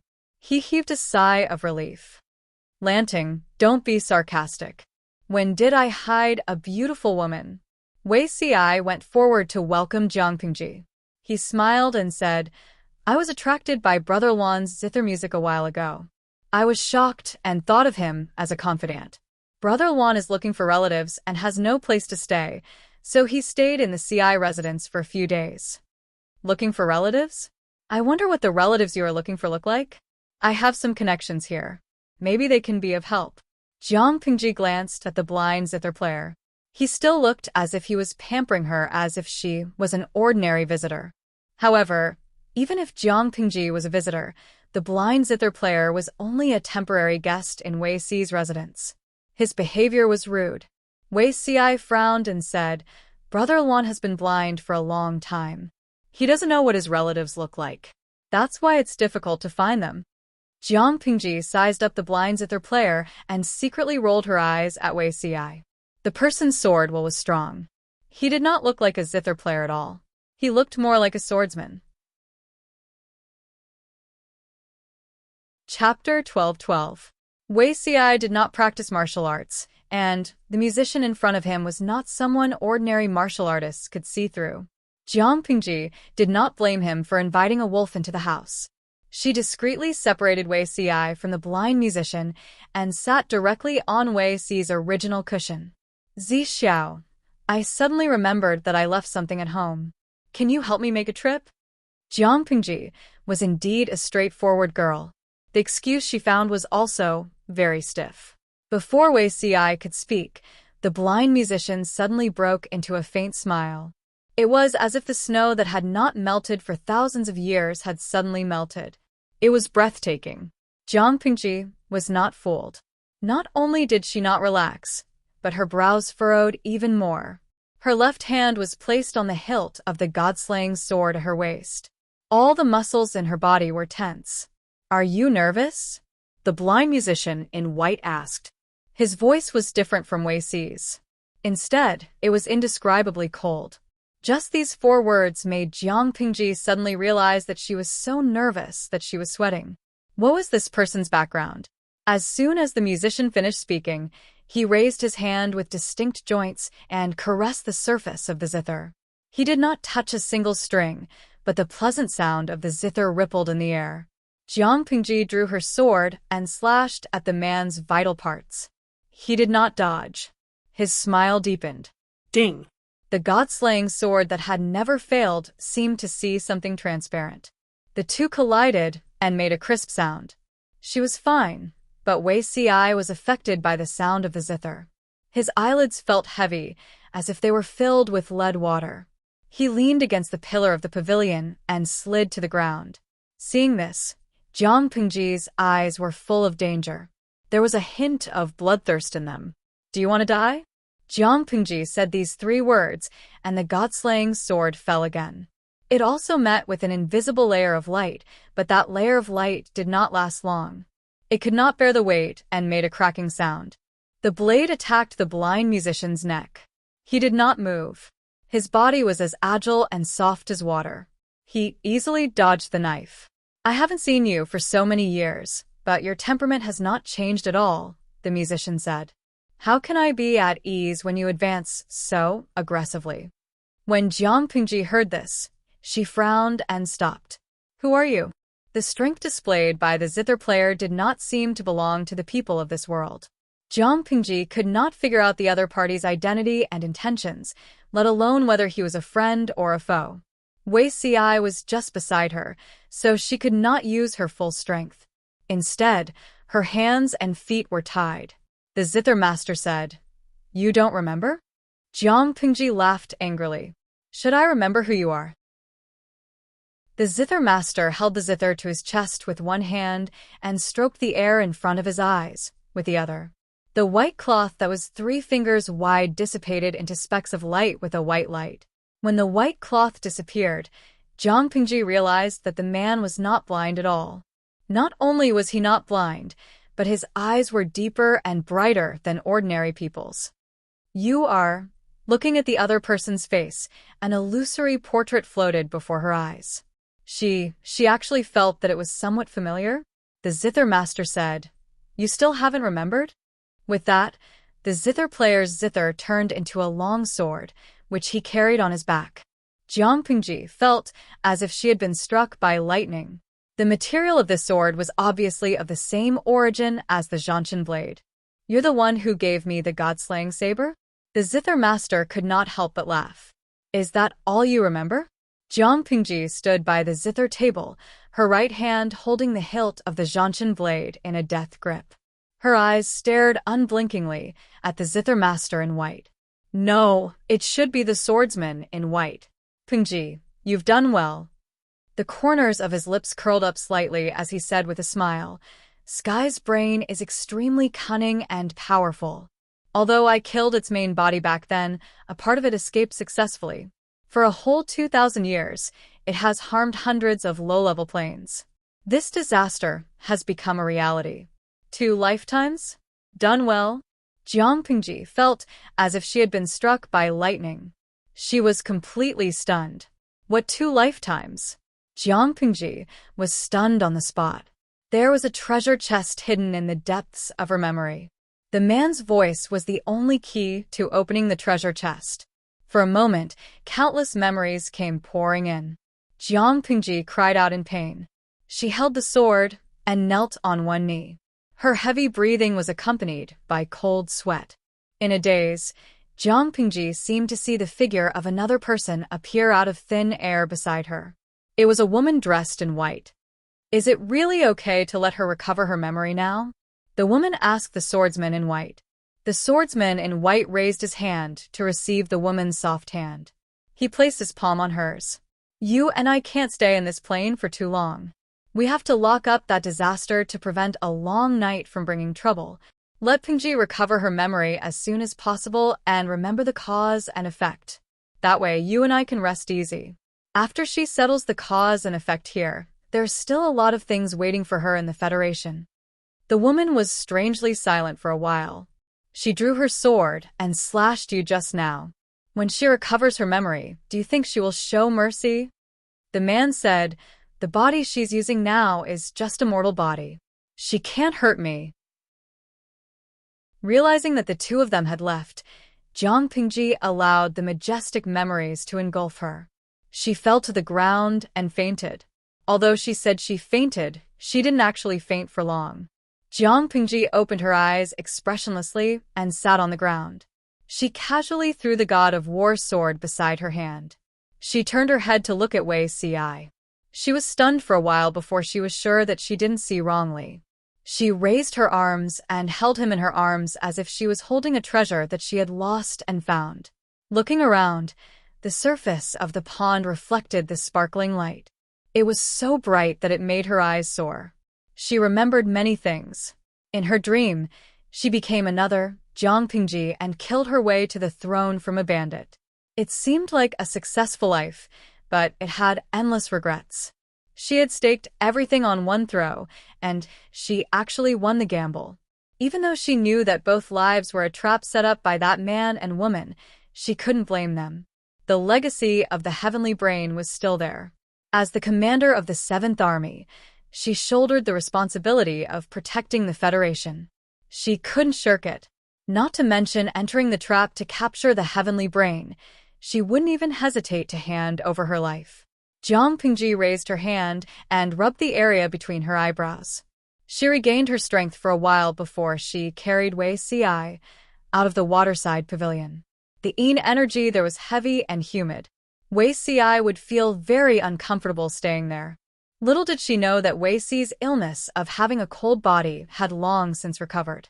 His current condition was much better than in his previous life. Wei Si woke up in a stuffy heat. As soon as he opened his eyes, he saw someone using both hands and feet to encircle him in her arms. The room was burning with charcoal, and 4 or 5 thick blankets were piled on the bed. This familiar situation, Lanting, loosen your grip. If she didn't let go, he would suffocate to death. Oh. It was rare for Jiang Pingji to loosen her hands and feet meekly. Why are you here? Wei Si looked at her in confusion. Jiang Pingji raised her eyebrows. You don't remember? Wei Si thought for a while and shook his head, perplexed. He really couldn't remember. Jiang Pingji opened her mouth and said, You had a fever a few days ago, and you were sick for a few days. Wei Si subconsciously felt that something was wrong, but he couldn't recall his recent memories. It was as if they were covered with a layer of white gauze, and he couldn't see them clearly. Probably he was really muddled from his illness. Your Majesty, aren't you going back to the palace to sleep? I'm sick now, and my illness will infect your Majesty. Jiang Pingji's limbs were spread out like a pancake, and she occupied more than half of the bed. I'm not leaving. Without you by my side, I can't sleep. Even in my dreams, I dream that you've been seduced by some annoying zither player. Wei Si couldn't help but laugh. Fine, I won't leave. But I'm still sick. Bring me another blanket. Jiang Pingji pouted and turned over. She looked at Wei Si without blinking. In her previous life, Wei Si was distant, gentle, cautious, and restrained.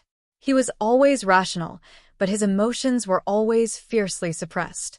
Now it was different. There was no melancholy between his brows. Instead, there was a sense of calmness and warmth that made people feel comfortable. This was the real Wei Si. Everything was as perfect as she had imagined it to be. Jiang Pingji took the opportunity to roll a little and reached out to Wei Si. No, Peng Peng wants a hug from Zixiao. Your Majesty is not a 3-year-old child. Don't fool around. It's not good if you get sick. Wei Si patiently persuaded her with a smile. Jiang Pingji wriggled like a worm and rubbed herself against Wei Si's side. While he was unprepared, she hugged him and rolled one round. Her toes clamped a blanket and covered her body. Chapter 12-13. Jiang Pingji heard Yang Xi's voice clearly through the military tent. He laughed so hard that he hiccuped. It's a pity that Officer Jiang isn't here. If you, Jiang Nongqin said coldly, disgusting. Yang Xi nodded in agreement. That scene is indeed disgusting. If Officer Jiang sees it, it will inevitably stain your eyes. After a while, Jiang Pingji heard Jiang Nongqin ask Yang Xi. Although Zhao Xiao offended you, you don't have to use such means to deal with him. Even if Jiang Nongqin had completely let it go and did not care about the experience of her youth, she could not bear to see someone use such despicable means to destroy a person. Although Zhao Xiao's life had been predetermined by Yang Tao, and his name was already hanging in front of the King of Hell, Yang Xi's move was too vicious. Yang Xi frowned and looked as if he had been wronged. He said bitterly, in Officer Zhang's eyes, I am such a sinister villain? Jiang Nongqin sneered and asked, Do you think you are very kind? The kind and lovely Yang Jingrong was probably the biggest joke of the year. Yang Xi coughed awkwardly and said, I disdain to use such means to deal with Zhao Xiao. If he had done it, then he had done it. If he had not done it, then he had not done it. Yang Xi denied that Zhao Xiao had anything to do with him, so Jiang Nongqin naturally believed him. Then why would he? Yang Xi said, When I found Zhao Xiao, he had already been taken by those gangsters. I was only helping him to hide his tracks and preserve his dignity as a gentry's pride. Think about it, if everyone barged in and found him lying on the ground, how ugly would the scene be? So what if he, Yang Xi, was petty and vengeful? How did Zhao Xiao scold him in front of him at the banquet at Longshui Hongmen in Shanghai County that he was the son of a prostitute and a born bastard? Those words caused great harm to his soul, and he had not recovered until now. Yang Si did not find someone with great fanfare to disrupt Zhao Xiao and a few gangsters. Instead, he helped him hide his tracks and let him enjoy a few more days. This was a model of repaying evil with good. In terms of eloquence, Jiang Nongqin could not beat Yang Si. Even if others knew about it, Yang Si's fault was at most concealed. Who could do anything to him? Jiang Nongqin said, "If the Lord asks, I won't help you hide it." Yang Si did not report it, but he could not hide it for a few days. After all, Zhao Xiao alone could not withstand the repeated torment of a few gangsters. If he had been a day or two later, he would have lost his life. Yang Si found an excuse to borrow someone from Jiang Nongqin's side and directly revealed Zhao Xiao's whereabouts. Jiang Nongqin was keenly aware that something was not right.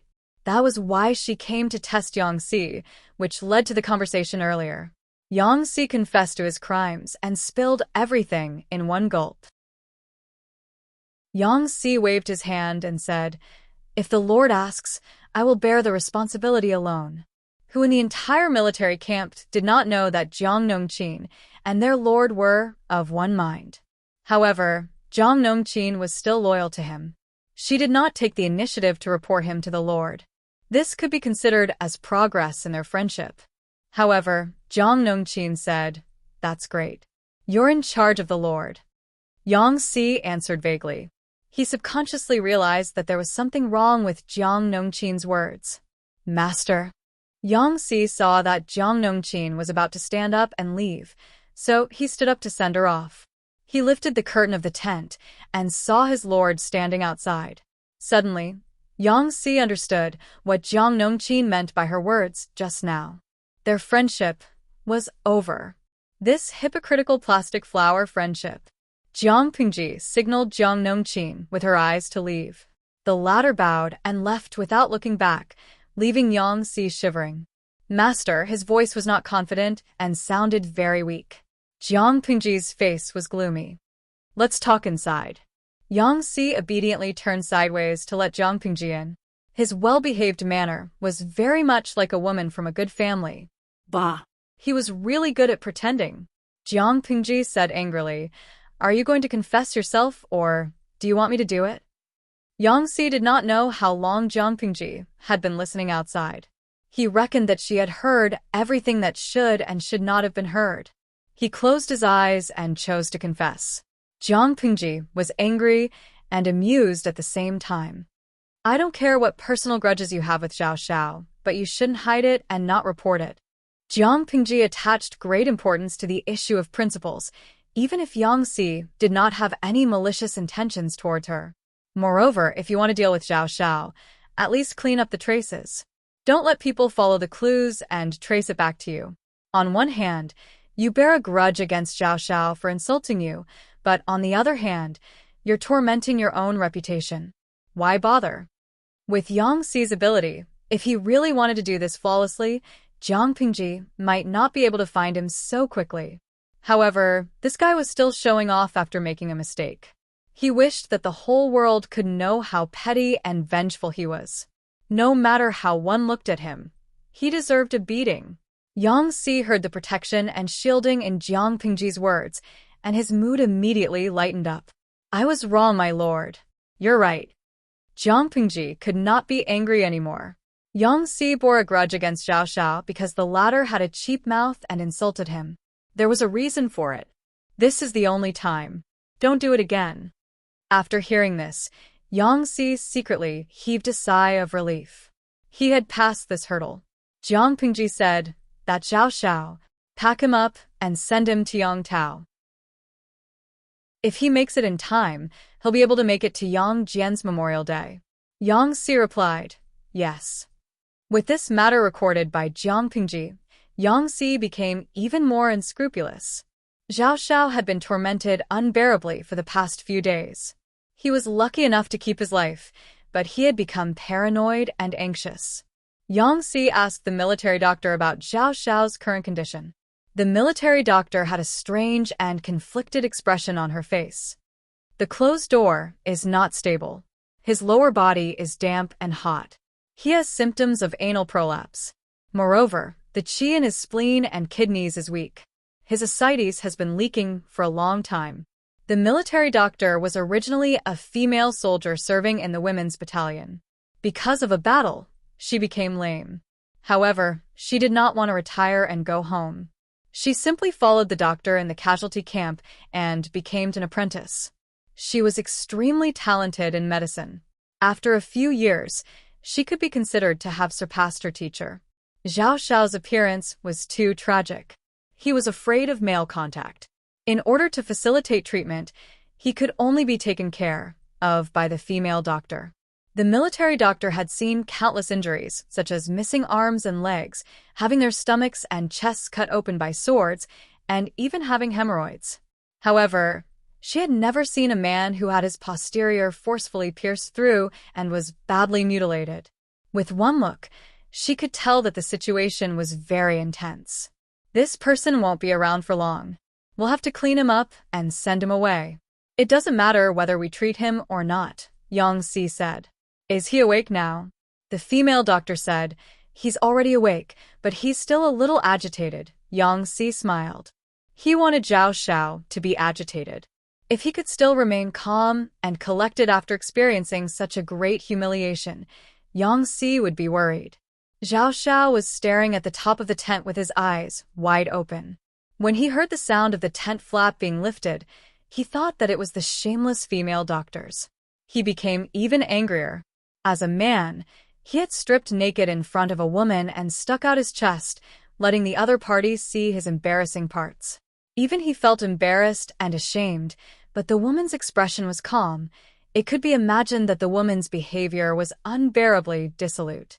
Yang Si said, Hey, General Zhao, how have you been? Hearing the man's voice, Zhao Xiao's body subconsciously trembled. He turned his head and looked.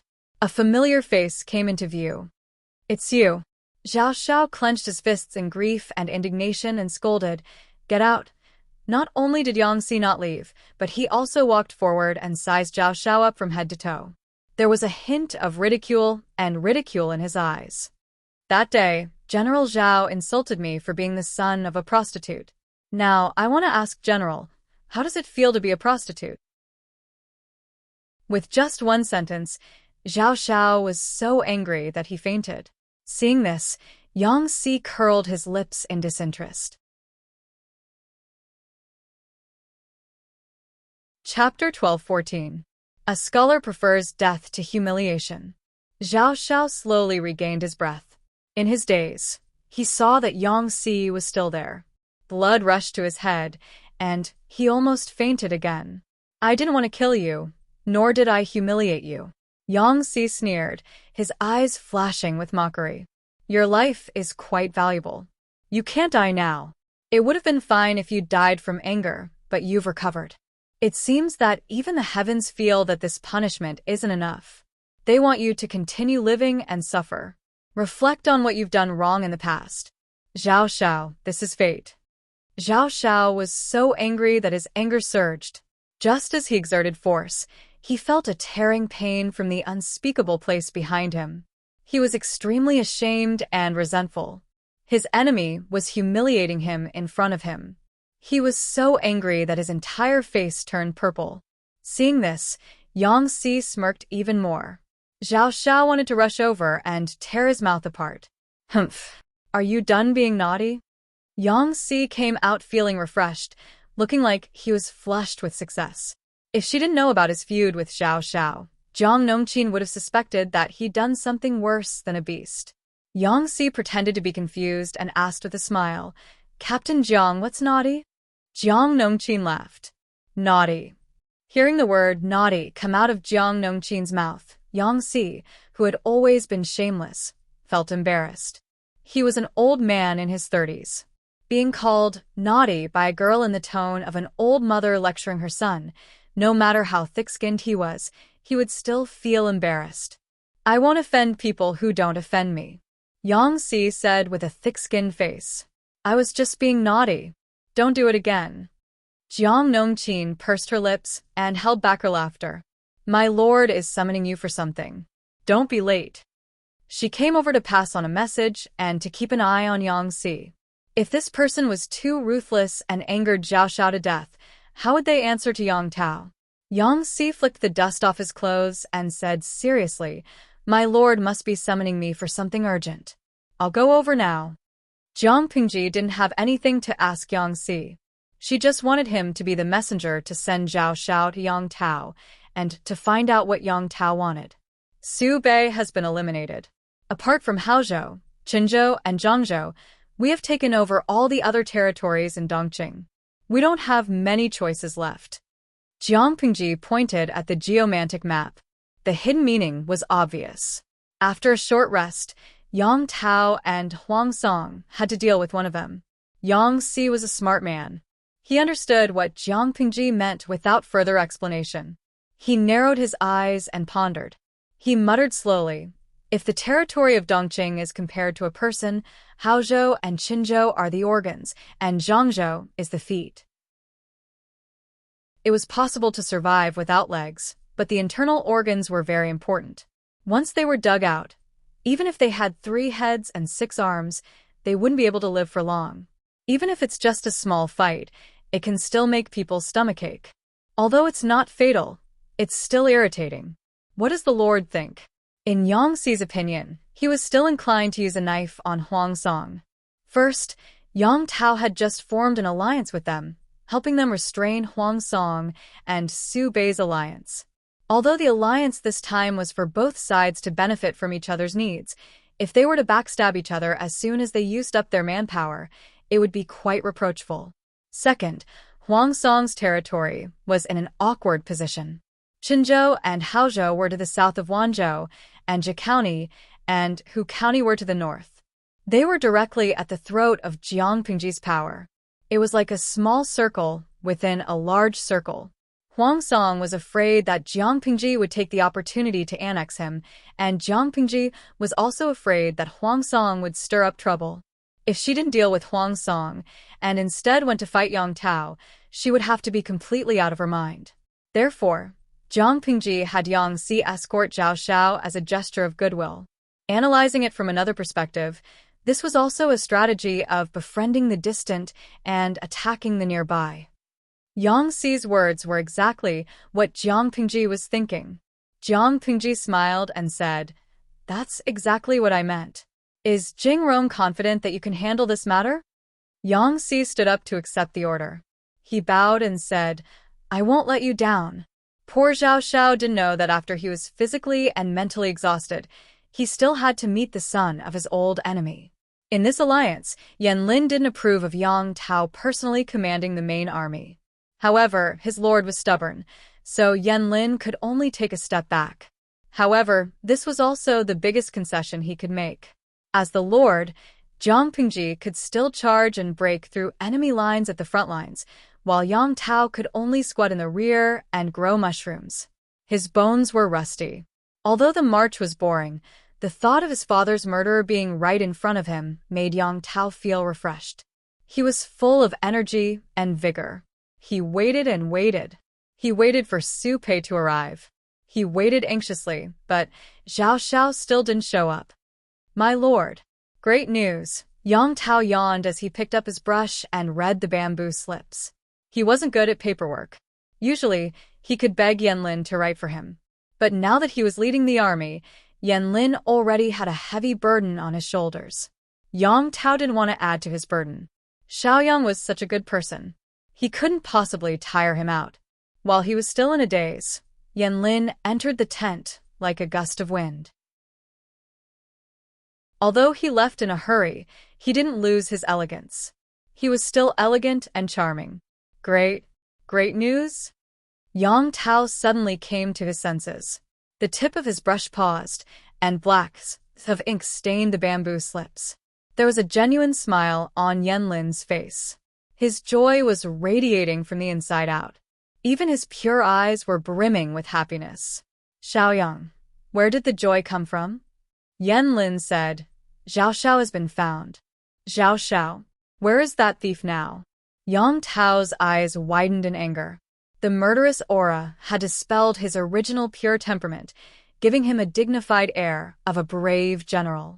Yan Lin said, General Lanting's military advisor, Yang Si, has personally escorted Zhao Xiao.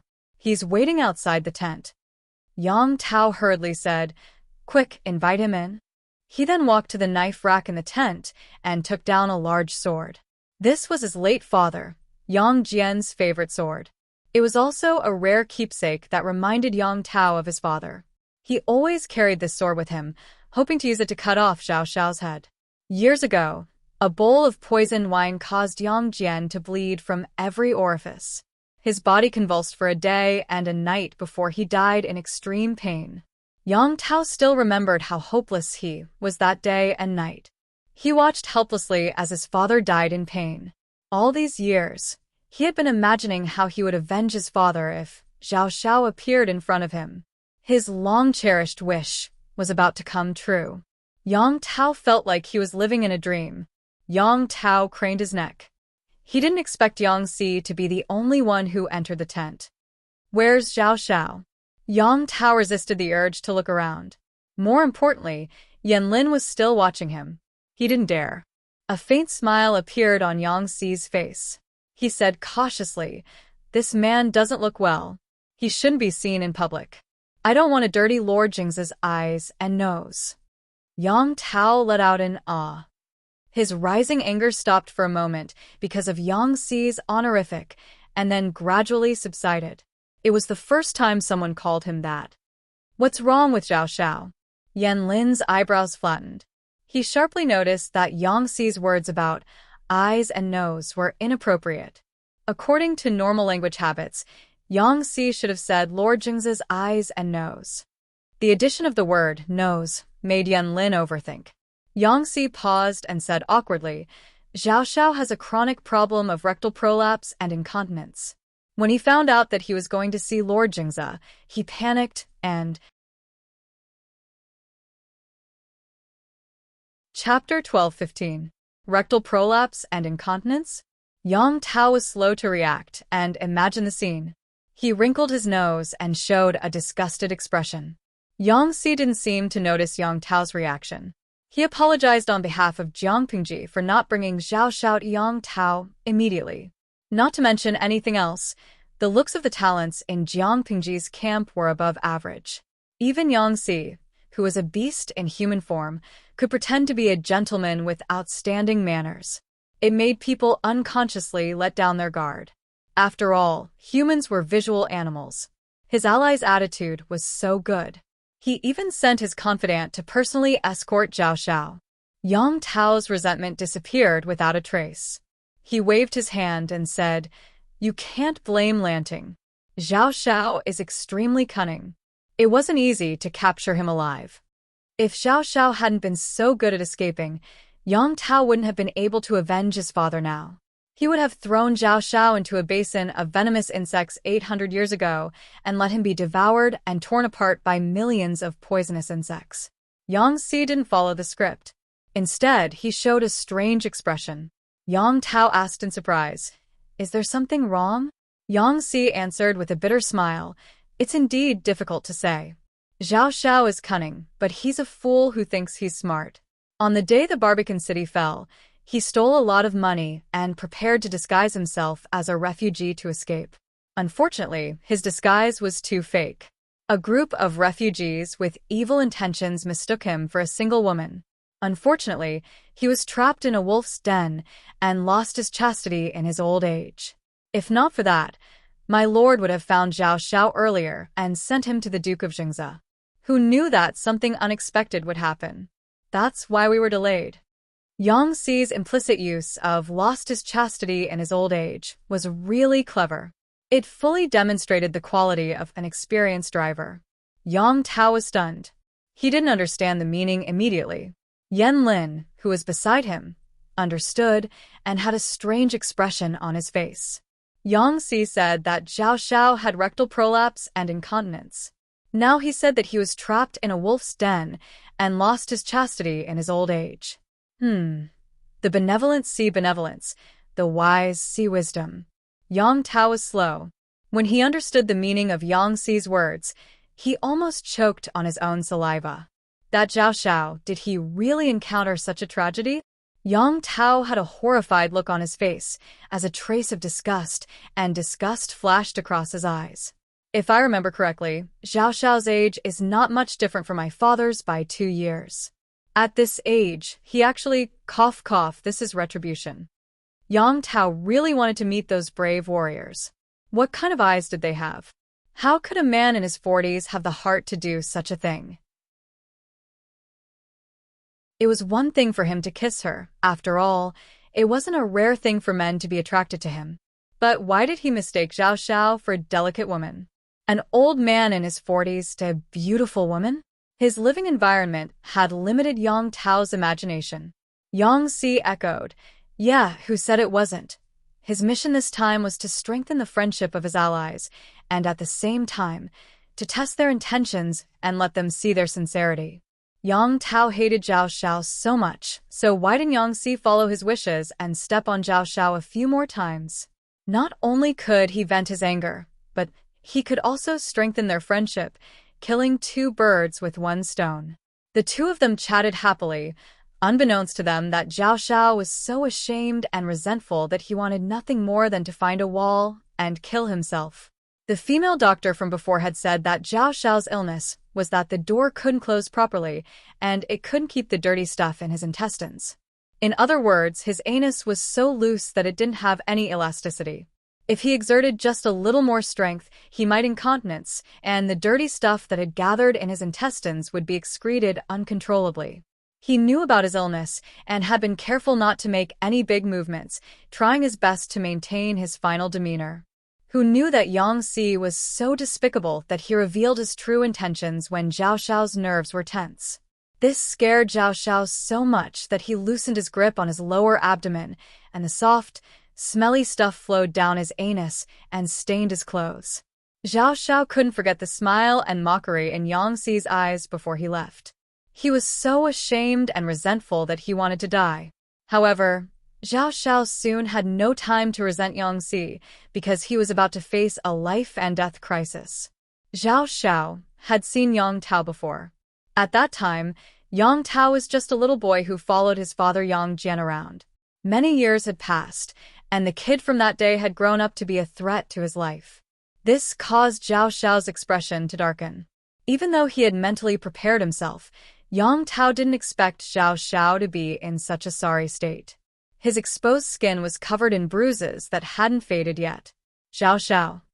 Yang Tao called out tentatively, holding the broadsword in his hand. Zhao Xiao snorted coldly, not deigning to talk to Yang Tao. Yang Tao said, "You're still being stubborn even when death is at your doorstep." Only then did Zhao Xiao open his mouth and say mockingly, "Do you think you'll let me go if I beg for mercy?" Yang Tao shook his head. "Of course not. The hatred of my father's murder is absolutely irreconcilable. You dared to commit such beastly acts back then, so you should know what will happen today." Zhao Xiao snorted heavily and said with disdain, "Your father Yang Jian deserved to die. Even if he didn't die by my hands, he wouldn't have lived for long." A mere insect egg dared to hit a rock. Such an overconfident insect won't be able to escape death sooner or later. Yang Tao drew his broadsword angrily, but stopped just as he was about to chop down. His father, Yang Jian, had suffered for a day and a night before dying in agony. If he killed Zhao Xiao with a single slash, wouldn't he be letting this traitor off easy?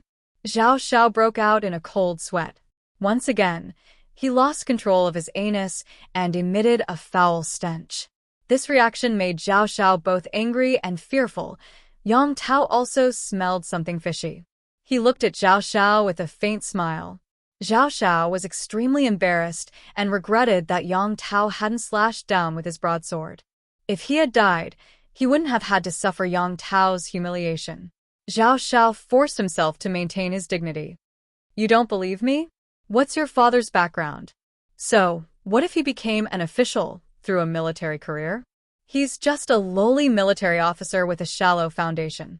Such a despicable person wanted to use the merit of rescuing the emperor to bypass the aristocratic families and take control of Zhangzhou's Dongmen County. Who gave him the face to do so? He thinks he's a big shot, but he doesn't know how many people's interests he's hindered. Even if I hadn't done anything, your father Yang Jian wouldn't have been able to escape the hands of others. Speaking of which, you should be thanking me. If I hadn't intervened and saved Yang Jian's life, do you think you'd still be alive? It's because Yang Jian's death intimidated a group of restless people that you're still alive. Although Zhao Xiao was a despicable person, he was able to become a famous scholar in Dongmen County. Yang Tao's anger surged again. He yelled, "You old bastard!" Just as he was about to step forward, Yan Lin raised a hand to stop the enraged Yang Tao. "Xiao Yang," Yan Lin said, "calm down. Don't be affected by him." Yang Tao quickly calmed down, but he still felt indignant. "This person has a glib tongue and can distort the truth," Yan Lin said. "He's not lying." The situation at that time was indeed not good. He had reminded Yang Jian many times to be careful, but Yang Jian trusted others too much and was overconfident. That's why he fell for it. Yang Tao stood rooted to the ground. He gripped the hilt of his sword tightly, as if he couldn't believe what he was hearing.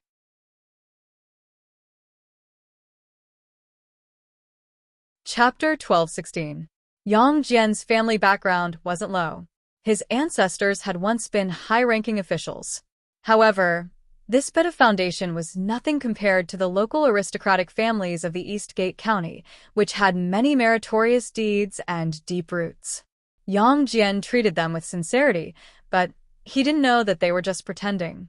Yan Lin didn't want Yang Tao to follow in his father's footsteps. He didn't want Yang Tao to be like his father, foolishly treating wolves as his best friend. It will be the Lord's death anniversary in a few days. It won't be too late to kill Zhao Xiao then and pray to the Lord's spirit in heaven. Yang Tao didn't say anything. Yan Lin continued, "I sent people to catch many non-poisonous snakes. Although they are not as powerful as the basin, they can still be used." Zhao Xiao trembled and looked up at Yan Lin in disbelief.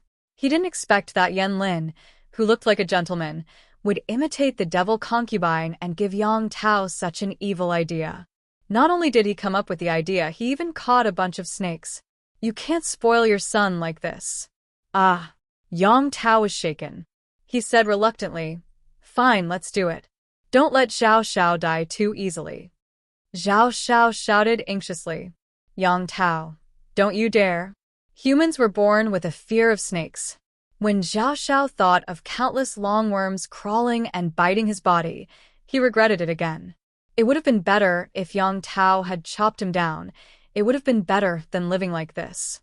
Yang Tao was as vicious as a snake or a scorpion. Zhao Xiao used to be afraid of death, but he later realized that what was worse than death was living a life worse than death. "Why wouldn't I dare?"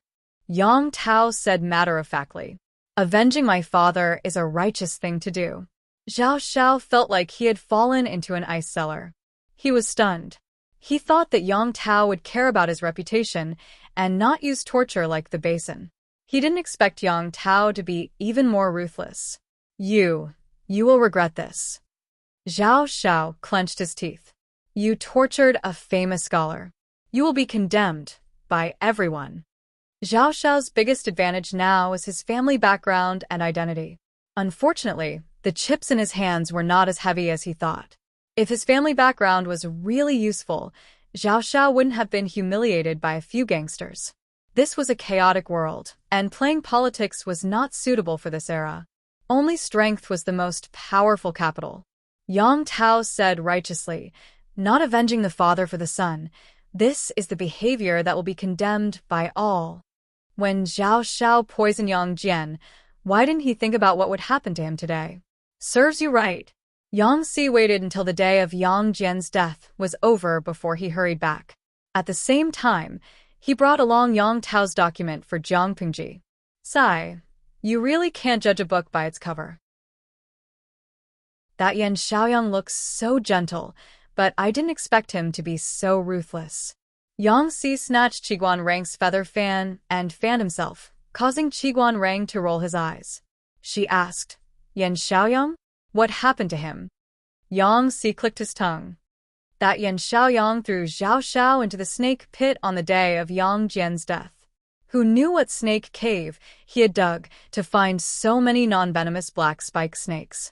Every snake had their teeth pulled out, and they had to starve for a few days.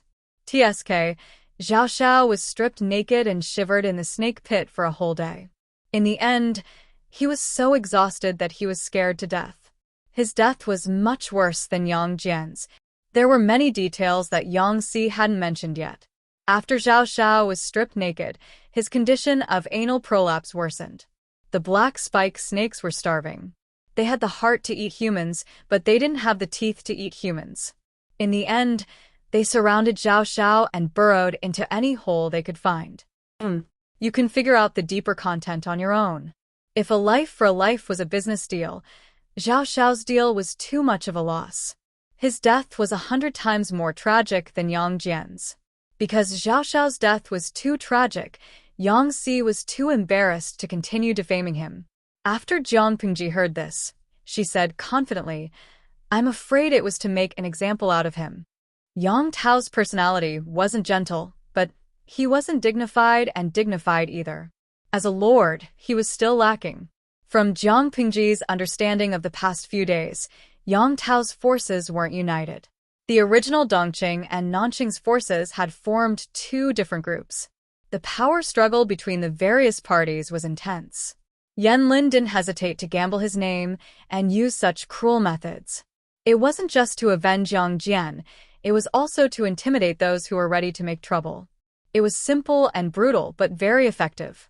With Su Bei's death, Huang Song withdrew his troops, and Yang Tao prepared to lead his troops back to Zhangzhou. Jiang Pingji's side also started to get busy. Zhe County was the Su family's base camp. Su Bei was dead, but the other members of the Su family were still there. If Jiang Pingji wanted to completely control Zhe County, she couldn't bypass them. In comparison, Hu County was much simpler. In the past few years, Hu County had experienced three masters, Wu Mashang, Su Fei, and Su Pei. Its vitality had been greatly damaged. The aristocratic families and squires didn't have the ability to cause trouble. They could only let Jiang Pingji do whatever she wanted. Jiang Pingji didn't have much else, but she had many troops, horses, and machetes. Of course, the local forces in Zhe County couldn't cause trouble even if they wanted to. Why? Remember when Cheng Yuan and Qin Gong conquered Zhe County and secretly pretended to be bandits to plunder and loot everywhere? That torment greatly damaged the strength of each family. Jiang Pingji was too domineering, so they could only temporarily submit to her and plan for the future. Zhe County was their home ground. How could they let a strong foreign dragon occupy it? Jiang Pingji really overpowered the local tyrant and placed her own people in the most important positions in Zhe County. She had Han Yu in the civil and Qin Gong in the military. Both of them were flattered. They thought that based on their situation, they would at least need to be observed for a while before they could really be put in important positions. Han Yu had a strong foundation in Zhe County, and Qin Gong was also a local of Zhe County. If they wanted to cause trouble, it would be too easy. Jiang Pingji wasn't worried. It was impossible for the aristocrats of Zhe County to instigate them to defect. War is fun for a while, but the aftermath is a crematorium. This was what Jiang Pingji had been thinking for the past few days. If she didn't have more and more people working for her, such heavy labor could really crush people to death. As the Lord, Jiang Pingji took a break from her busy schedule. She didn't even have time to take a nap before Wei Ci caught her. Zixiao, Wei Ci said, "A letter from Wanzhou." Letter? Jiang Pingji took it, opened the seal, and took out the letter inside. She read 10 lines at a glance. Master Wenfu is sick. After Cheng Sun's death, there was only the end of the war. Cheng Yuan begged to carry his spirit to the north. Wei Ci sighed. He lost his son when he was middle-aged, and the old send off the young. Master is also old, and he can't stand the stimulation. Cheng Cheng's previous life was much more miserable than this one. Not only did he lose his eldest son, but he also lost his second son, Cheng Yuan. His 3 daughters died in the prime of their lives. Madame Cheng, who had been in love with him all her life, couldn't stand the continuous blows and died of illness. On the way to the south, only Cheng was left. When the Jiang dynasty was established, Cheng, as the first historian, went against the heavens and the earth. Later, he helped the emperor establish a relatively perfect examination system to select people. He unknowingly offended many influential families. No matter how others attacked him or how the influential families tempted him, he turned a blind eye. Chapter 12:17. Cheng's condition was far more serious than what was described in the letter. At one point, he was unconscious. All the famous doctors in Wanzhou were invited to take a look. Some gave him prescriptions while others vaguely told his family to be mentally prepared. Mrs. Cheng refused to accept reality. She changed her tearful dejection and went to ask if there were any better doctors. The result was disappointing. The Cheng family was in a gloomy mood. Cheng Yuan was even more devastated. He had to organize the funeral of his eldest brother, Cheng Sun, and take care of his seriously ill father and his exhausted mother. Not long after, he looked a lot more haggard, and his whole body was thinner. Cheng Yuan regretted it more than once. If he had sent someone to capture Cheng Sun earlier and not given him the chance to kill himself, perhaps he wouldn't have died. However, he also knew that Cheng Sun was ready to die. How could it be so easy to stop him? 2nd Lang June, someone has sent a visitation card. Cheng Yuan took a deep breath and tried to dispel the tiredness of a sleepless night. He reached out and took the visitation cards. He glanced at the contents and signatures of the cards and forced himself to be alert. Quickly bring Master Yuanjing and Master Feng to the side hall. I'll go over after I wash up. Don't neglect our guests. Cheng, Feng Ren, and Yuanjing were colleagues and had a good personal relationship. Now that Cheng was seriously ill, the other two naturally had to visit. Cheng Yuan braced himself to receive them. Feng Ren asked about Cheng's condition. Master Yuanjing frowned and was deep in thought. My father vomited several times last night. He has a high fever. The doctor used all kinds of methods, but it didn't work. Instead, his condition is getting worse. Cheng Yuan thought of his father, lying unconscious on the hospital bed. His eyes turned red. When he was seriously ill and unconscious, he was still muttering Dalong. It was obvious how much the death of his eldest brother, Cheng Sun, had affected his father. Cheng Yuan didn't even dare to sleep now.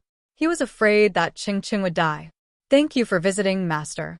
If my father wakes up, I will send a servant to inform you immediately. Feng Ren sighed and thought of Cheng's dream a long time ago. Cheng Sun's death was foreshadowed. Thinking of Feng Ju and Feng Jin, Feng Ren couldn't help but have the same worry. Just when Feng Ren was about to speak, Master Yuanjing, who was at the side, said, May I ask if Gong Liao knows Wen Fu's birth date? Cheng Yuan was stunned and shook his head in confusion. May I know what you need my father's 8 characters for? The primordial era was different from other eras.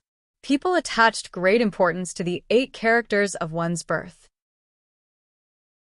Every time a baby was born, its parents would write down its 8 characters and lock it in a box that had been prepared in advance. This was because newborn children had weak yang qi and could easily attract evil beings. Locking the 8 characters was equivalent to locking the child's life. The parents would only open the box when the child reached the age of engagement. Under normal circumstances, only a few extremely close relatives would know the date of birth.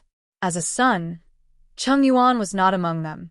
Master Yuanjing said, Wenfu's illness is very serious this time. I'm worried that it might be the work of evil spirits. At that time, people were still very superstitious. As Master Yuanjing was a capable old faker, no one doubted his words. Cheng Yuan told his mother about this matter.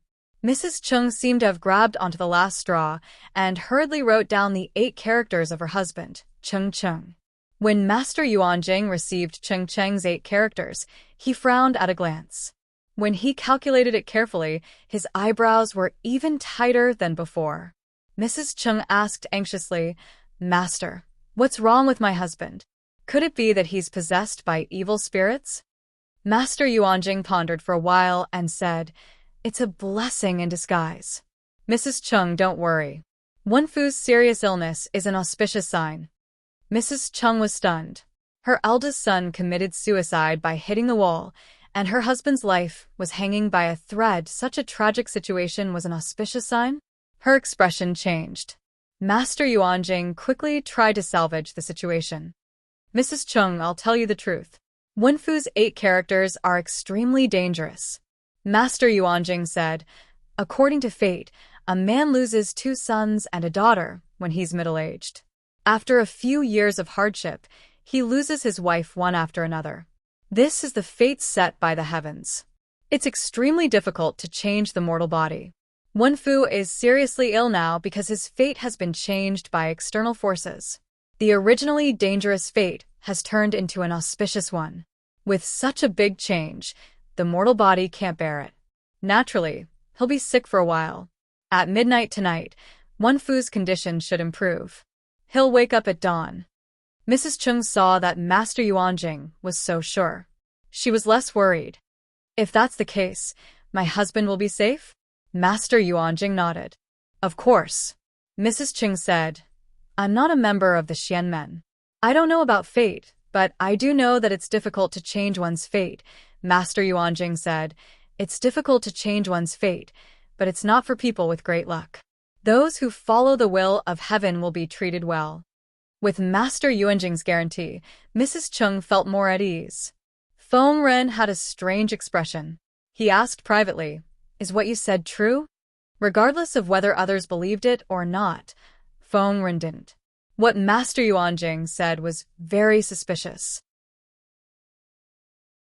He didn't sound like a fortune teller. Instead, he sounded like a brainless army that Jiang Pingji hired at a high price. What did he mean by those who follow the will of heaven will be treated well? From a political perspective, didn't it imply that the will of heaven was on Jiang Pingji's side? Was going against her the same as going against the will of heaven? The emperors in history had the same temperament. They liked to cheat the gods. There would always be anomalies before and after they were born. It was as if they weren't destined to be the son of heaven if they didn't have anomalies. For example, the crops in their hometown had 9 ears on one stalk, the house was lit up the night before one was born, and the mother dreamed of the son when she was pregnant. Such mythical content was just political propaganda and fooling the people. Master Yuanjing couldn't help but laugh. Of course it's true. He told the truth. Whether others believed it or not was none of his business. Not to mention that others didn't believe it. Master Yuanjing didn't want to believe it either. It wasn't a good thing that the will of heaven was unpredictable. Chung Cheng's fate could be changed by external forces. The fate of the real son of heaven could also be changed. Feng Ren frowned. The balance in his heart gradually tilted. I'll send you 2 sets of the 8 characters tomorrow. Can you read them? There's no need to be too detailed. Seeing the end of Cheng Sun and Cheng Yuan, Feng Ren was also worried about his 2 sons. Master Yuanjing said, there's no need to send me off. Feng Ren blurted out, why? Master Yuanjing said in a narrating tone, Xiando wants to read the fortunes of 2nd Langjun and 3rd Langjun, right? Feng Ren said, which parent in the world is willing to see their children die before their parents? 3rd Langjun should have a rich and noble life. He deviated from the orthodox path, but had an adventure. 2nd Langjun is different. His official career is bumpy and he's depressed.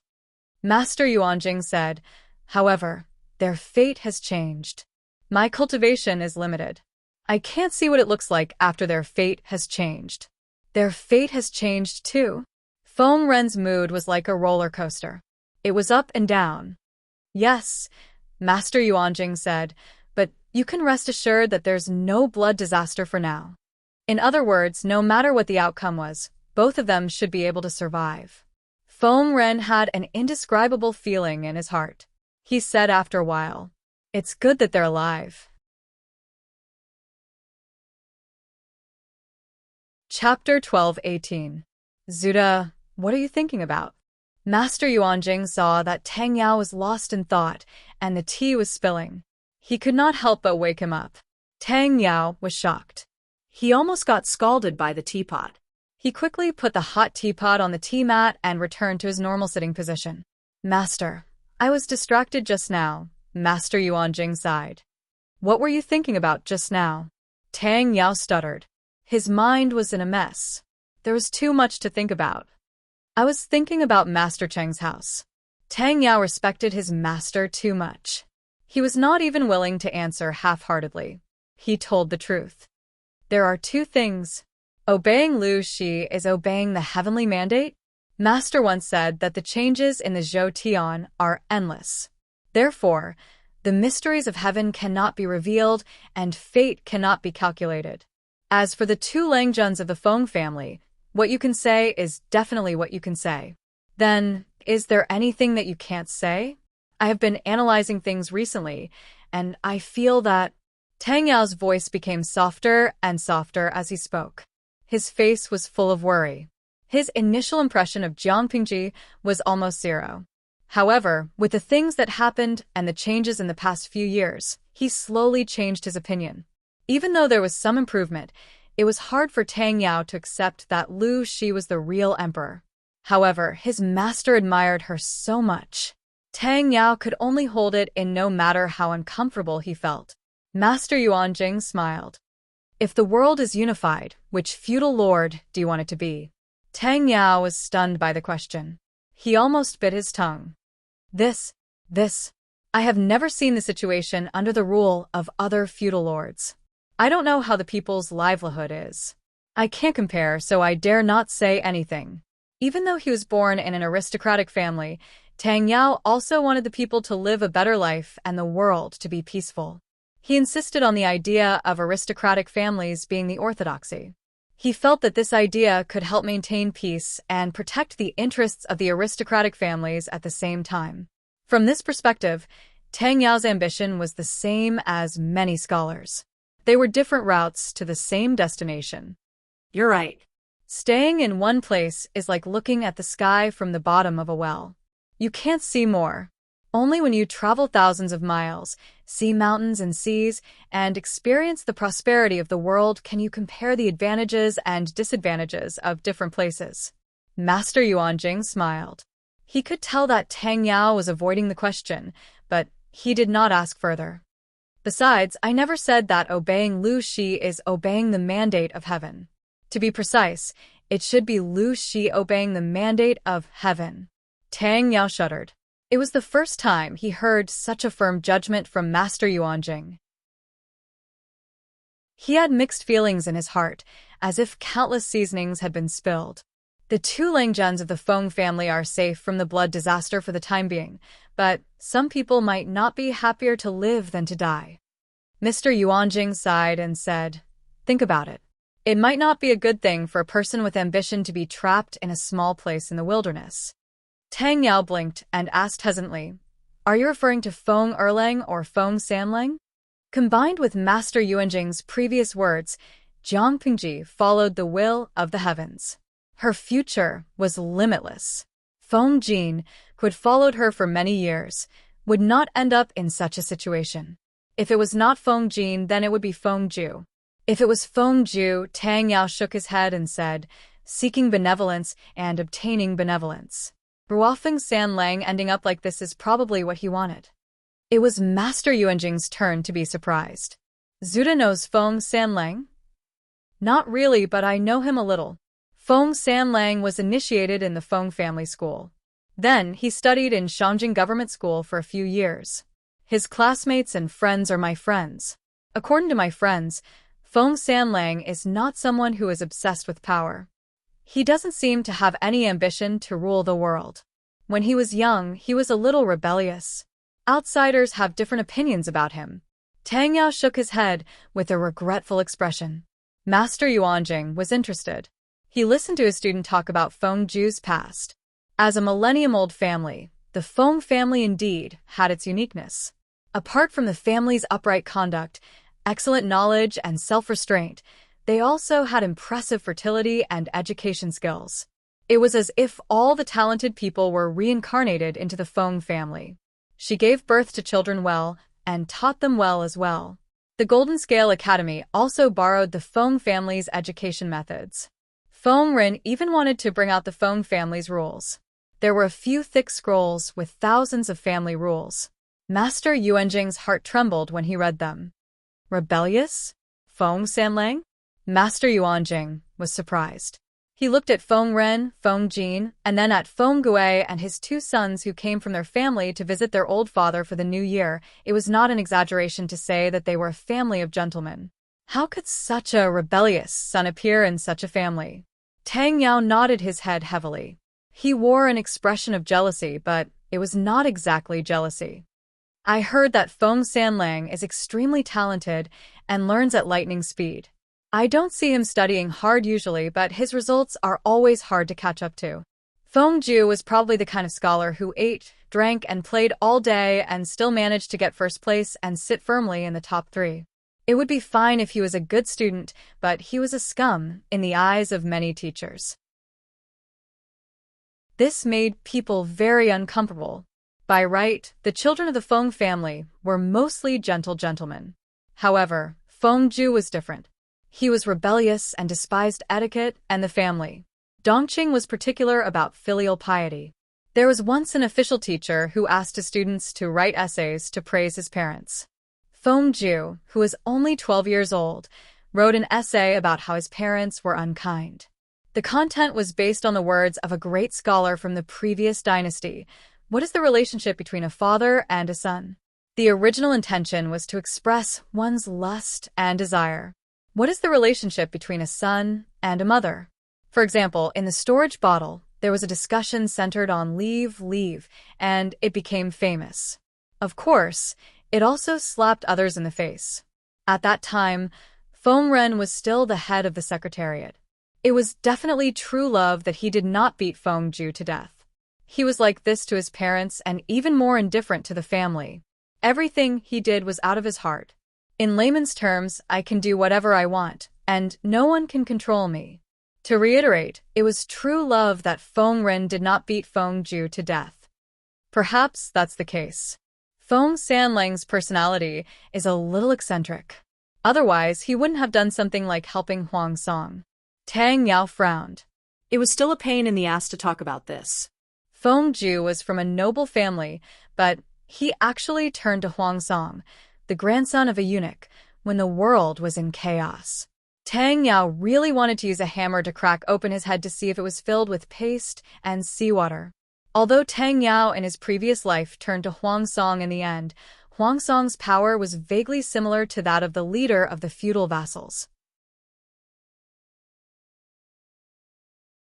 Chapter 1219. Huang Song's family background was a shortcoming that could not be ignored. Ordinary aristocratic families looked down on him. It was the right time to become an official. Not only would he not lower himself, but he could also help Huang Song and increase his bargaining chips. If they waited for Huang Song to conquer the world before relying on him, it would just be the icing on the cake, and Huang Song wouldn't even care. Who would have thought that Jiang Pingji, the bandit, would emerge as a new force? She single-handedly muddled the situation, and in the end, she made a beautiful comeback. Are you stupid? He was indeed a fool. Where was Feng Ju? Why would Huang Song, who was poor and had no foundation, need Feng Ju's help? Tang Yao and Feng Jin's original thoughts were very similar. Since Feng Ju was already so rebellious, he might as well go into the sea and become a lord to conquer the world. He was the lord, and he was the strategist. If Feng Ju's business improved, the Feng Group would still be his most solid trump card. Wasn't this better than relying on Huang Song? To make a common analogy, the N generations of super-rich people didn't start their own businesses, but instead helped ordinary middle-class kids to start their own businesses.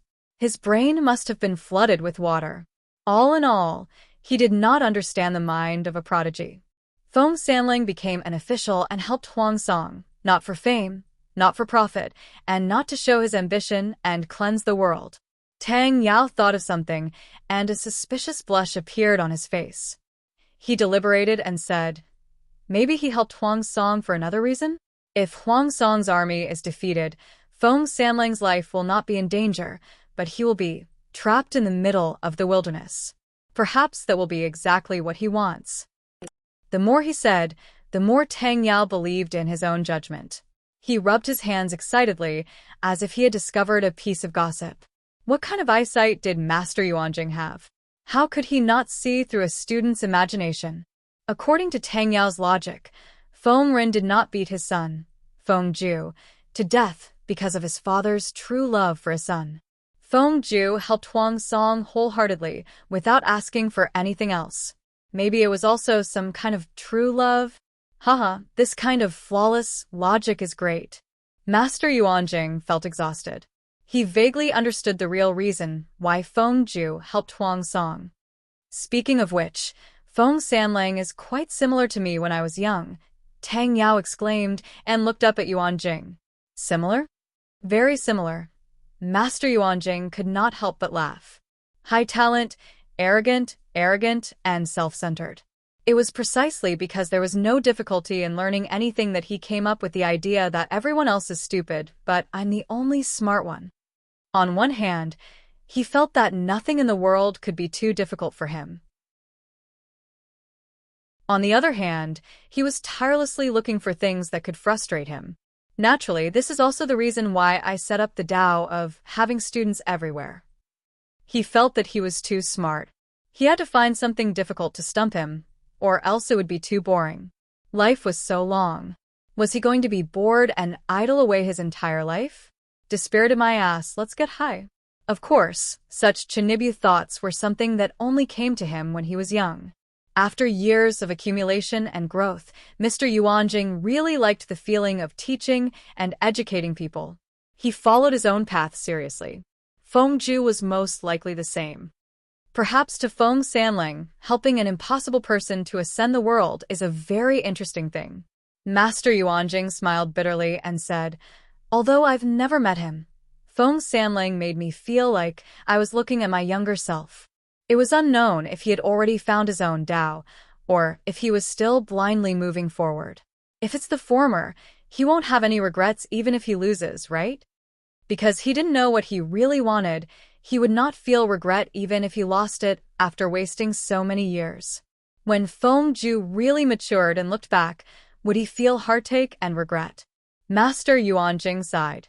That night, at the Chung mansion. It's gone, it's really gone. The doctor tested Cheng Cheng's temperature. Indeed, the fever had started to go down.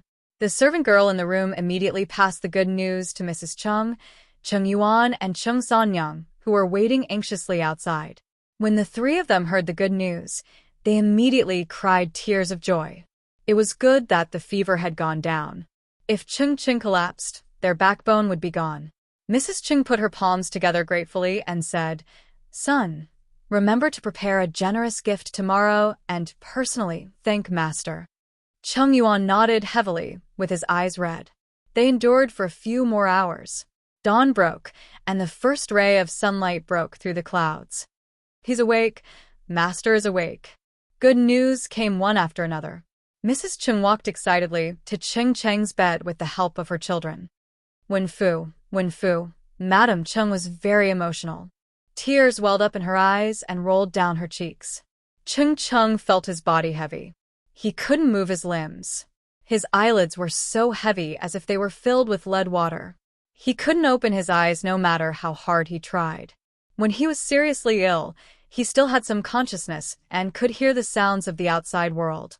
Hearing that his relatives were so worried about him, Cheng Cheng's sorrow for losing his eldest son lessened a little. He opened his eyes with difficulty and flicked his fingers a few times.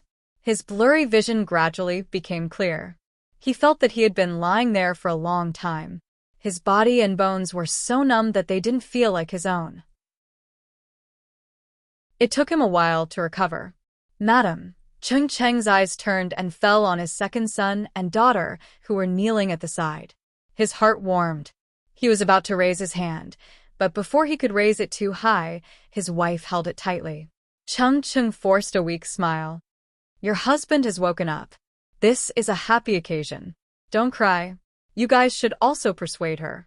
Crying too much will hurt her eyes. Cheng Yuan and his sister went up to persuade Mrs. Cheng. The family of four was surrounded by a warm atmosphere. There was a saying in the world that illness came like a landslide and went away like spinning silk. This saying was not suitable for Cheng Cheng.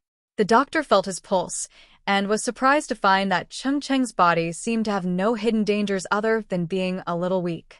On the contrary, because of this serious illness, the stagnant qi of illness had been released from his body. He would recover after resting for a while. This is really strange. I've never heard of this before. The doctor sighed. Mrs. Cheng's heart skipped a beat. She told Cheng Cheng about Yuan Jing's words.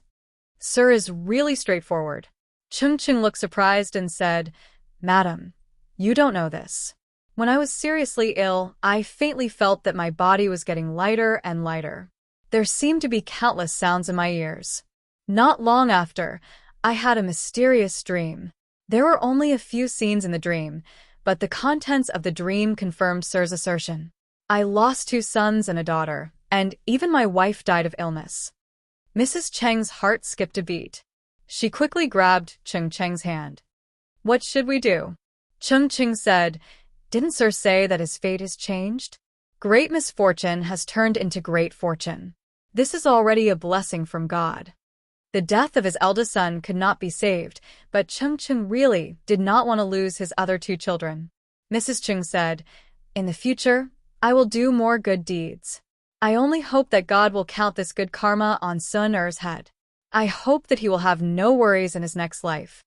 Since such a mysterious thing had happened, Mrs. Cheng also believed in the words of accumulating good deeds. Cheng Cheng said, Yes, your husband will be with you. He held his wife in his arms. The husband and wife remained silent. Cheng Cheng thought about more things in his heart, which strengthened his belief. What he was doing now was beneficial to the people's wisdom. If he really succeeded, would it not be a good deed that would be passed down for generations?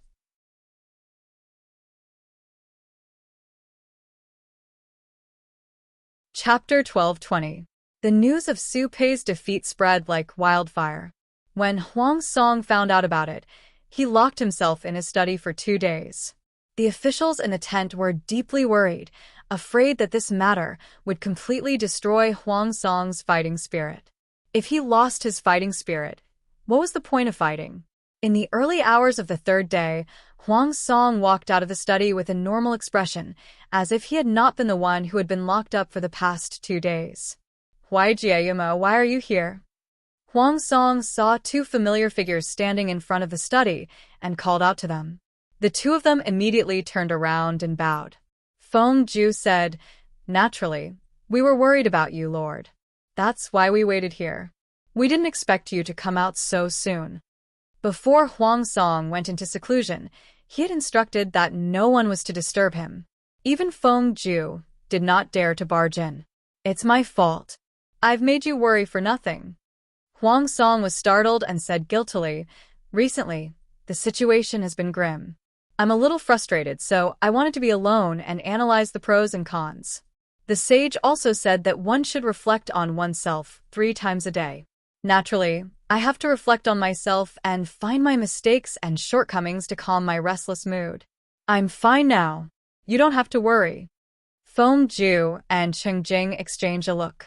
They had thought that Huang Song had been affected by Su Pei's death. Now, it seemed that not only had Huang Song not collapsed, but his fighting spirit had also been stimulated. This was what they were willing to see. If Huang Song was a piece of trash that couldn't be helped, it would be disappointing. Cheng Jing gave Feng Ju a look, and the latter understood. Feng Ju could ask some offensive questions, but Cheng Jing could not. After all, Huang Song's trust in the 2 of them was different. Feng Ju asked casually, What have you realized in the past 2 days, Lord? I've reflected on many problems. For example, how did Lanting get to where she is today, where I'm lacking compared to her? Huang Song's expression was normal, without a hint of displeasure. After some reflection, I have to admit that I'm not as good as Lanting. Huang Song had indeed seriously reflected on himself for 2 days. He had read the news of the past countless times. Each time he read it, he had a different understanding. The more he read, the more frightened he became. Feng Ju said, My lord, don't belittle yourself. Everyone has their strengths and weaknesses. The Duke of Lanting is not perfect. Huaijia, you don't have to console me. I can still judge right from wrong. If he could win, then he could win. If he couldn't win, then he couldn't win. There was nothing to be afraid of. Forcefully belittling Lanting is just deceiving yourself and others. A hint of a smile appeared on Huang Song's face. His burning eyes carried a bit of sharpness and sharpness. The situation in the world is changing rapidly. Even if it's not as good now, it's not impossible to catch up in the future. Seeing that Huang Song was full of vigor, the two of them completely put down their worries. It is not too late to mend the dungeon after the sheep is lost. Huang Song continued, when Lanting finishes resting, he will most likely find an excuse to attack me. Cheng Jing and Feng Ju did not say anything. This was the consensus of everyone. Although Lanting is strong, I am not weak either. If she wants to beat me, she'll have to show her skills. Huang Song's expression was solemn. He suddenly took a step back and clasped his hands in front of his chest. He said to the two of them, Huaijia and Yumo, please let bygones be bygones and help me get through this. Huang Song's action was beyond their expectations, but they could also feel Huang Song's seriousness and sincerity, so they naturally didn't dare to be negligent. Yes, Huang Song had just walked out of the study. At this moment, he led the two of them into the study again. The three of them had a secret discussion for several hours. When they left, Feng Ju and Cheng Jing walked side by side halfway. Cheng Jing said, My lord has indeed improved. If it had been earlier, the situation would have been much better. As the lord, Huang Song could take the initiative to admit his mistakes. He admitted that he had previously shielded the Yuanshur's generals, causing the civil and military forces to lose balance. The Yuanshur was Huang Song's family after all. Asking him to admit this was a mistake was tantamount to slapping his own face. Yet, he admitted it, which made Cheng Jing look at him in a higher light. Unfortunately, it was not so easy to extinguish the bad atmosphere brought about by Yuan Xian. Although Nie Sun did not say it, he had a lot of objections. That's true, it's still a little too late, Feng Ju said. Qingyun still has a grudge in his heart. I'm afraid it won't be resolved in a few days.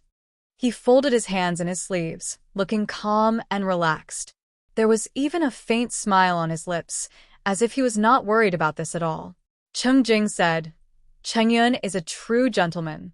If my lord is honest with him, he will definitely be able to untie the knot in your heart.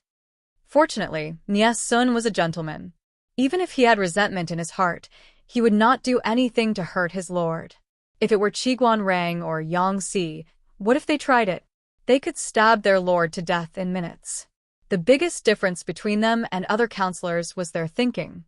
Traditional counselors were particular about loyalty. They were loyal to their lord. They would spontaneously put their lord on a pedestal and put themselves in a lower position. They would often spoil their lord to the point of no return. Non-mainstream counselors were particular about following one's heart. Their lord was just a boss. To them, being a counselor was just a job. They did not have to cling to their job for the sake of a good-for-nothing boss. If they were not satisfied with their job, they could just jump ship and find another one. If their lord was not satisfied, they could just stab another one to death. It was such a simple matter. There was no need to seek death. Therefore, in the previous life, Qiguan Rang killed his old lord, Prince Changsho. In this life, Yang Si jumped ship from Prince Changsho's side and even schemed against him. Huang Song was lucky enough to meet Nie Sun, so he was still safe for now. If the public relations following the crisis were done well, the ruler and his official would be able to return to normal. The two of them walked side by side for a while until Huang Song's residence was far behind them. There was no one around. Cheng Jing asked, Lu Shi is coming in full force. I'm afraid he won't be easy to deal with. Feng Ju tilted his head and smiled faintly, but his eyes were cold. If Lu Shi is easy to deal with, the Tsing-Yi army, the Red Lotus Group, the northern borderline, the Meng family of Tsangzhou, and Su Bei from Zhe County, they lost too unjustly. This person could successively defeat his enemies and achieve victory. He rose to power by stepping on the corpses of thousands of enemies. How could he be easy to deal with? What made Feng Ju even more frustrated was another matter. He had not heard any news of the Feng family's official counselors taking sides. The Feng family's disciples stayed in Shangyang County peacefully. What did this mean? Either the Feng family felt that the situation in the world was still unclear and that it was not a good time to choose a side, or the Feng family had already made a decision, so they had not made any moves. If it was the former, Feng Ju was not worried. If it was the latter, it meant that the Feng family thought highly of Jiang Pingji. That was why no one from the Feng family became an official. It was because Jiang Pingji already had Feng Jin, who was of noble birth. If another person from the Feng family came under her banner, it would inevitably give Jiang Pingji, who had a strong personality, the misconception that the Feng family wanted to infiltrate and seize power. It would be detrimental to the interests of the family. The aristocratic families had different ways of dealing with different feudal lords. If it was a lord with a strong personality and was arbitrary, the aristocratic families would take the initiative to avoid her and maintain a safe distance.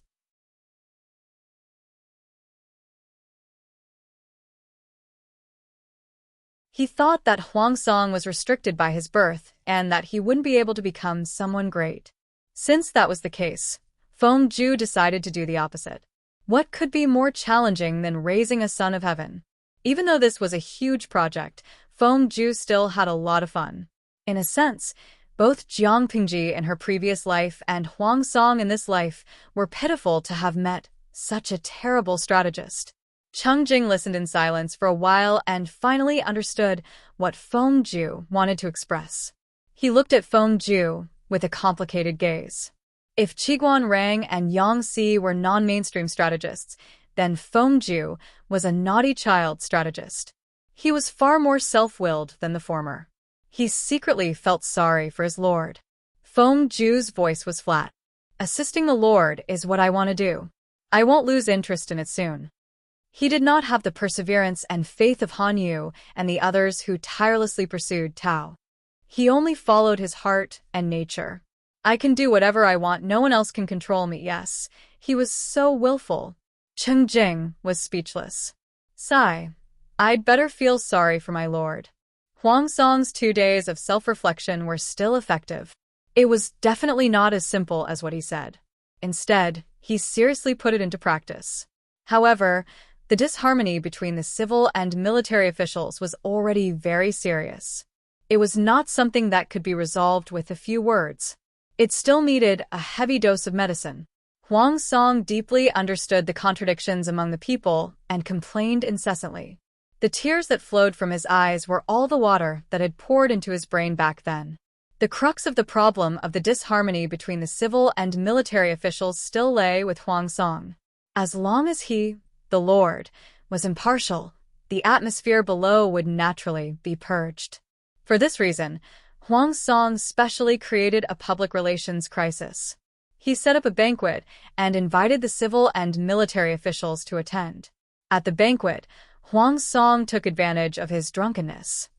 His eyes were red, and he bitterly reflected on his mistakes. At the same time, he played the sad card, creating a sad atmosphere of being surrounded by strong enemies and hidden dangers within. He did not criticize others. Instead, he blamed himself and took all the blame that did not belong to him. Everyone in the tent blushed when they heard this and began to reflect on themselves. Huang Song was also an award-winning actor. He sang, recited, acted, and performed a set of punches. The effect was better than expected. After that, he repeatedly beat them, and the atmosphere was refreshed. There was not much time left for Huang Song. Jiang Pingji would recuperate for a few more months at most. The earliest would be next spring, and the latest would be next autumn's harvest. Huang Song was like a student who had wasted a winter and summer vacation. He only worked hard overnight to finish his homework when school was about to start. Even if he finished his homework on time, his learning efficiency was not as good as that of a well-behaved student with a solid foundation. As the most powerful vassal in Dongqing, Jiang Pingji's every move would inevitably attract the attention of her neighbors. Needless to say, Huang Song was now hiding in his own territory and quietly growing stronger, waiting for a good opportunity. Another neighbor separated by Zhangjiang Pass was also secretly observing her. On one hand, she eliminated the hidden dangers within, and on the other hand, she paid attention to the enemy's movements. Cough, cough, cough. If there's any news in the future, continue to pass it to me. After Niel Yang finished speaking, Wei Dan brought up the medicine that was just the right temperature. He stared at Niel Yang and drank it all. Wei Dan said, "Okay." Niel Yang drank the bitter medicine and coughed for a while. It took him a while to recover. His bloodshot eyes were watery. I knew Lu Shi was a disaster, but I didn't expect him to break through in a desperate situation. He has become a troublesome person now. Wei Dan said, "This is not surprising. Zixiao has his eyes on her after all. If she did not have the potential to win, why would Wei Ci choose her? Which vassal in troubled times did not climb up by stepping on the bones of their enemies?" Niel Yang's eyes were as cold as the cold moonlight, flashing with rays of light. There were many hidden dangers in the Nie family, and he had already thought of ways to deal with them. He had no ambition and was not keen on power. Originally, Niel Yang only wanted to assist the head of the Nie family to ascend to the throne, but it was different now. If he did not seize it now, could he watch helplessly as the Nie family's foundation was destroyed by a group of people blinded by greed? The Nie family seemed to be at the height of its power, but in fact, it was going downhill.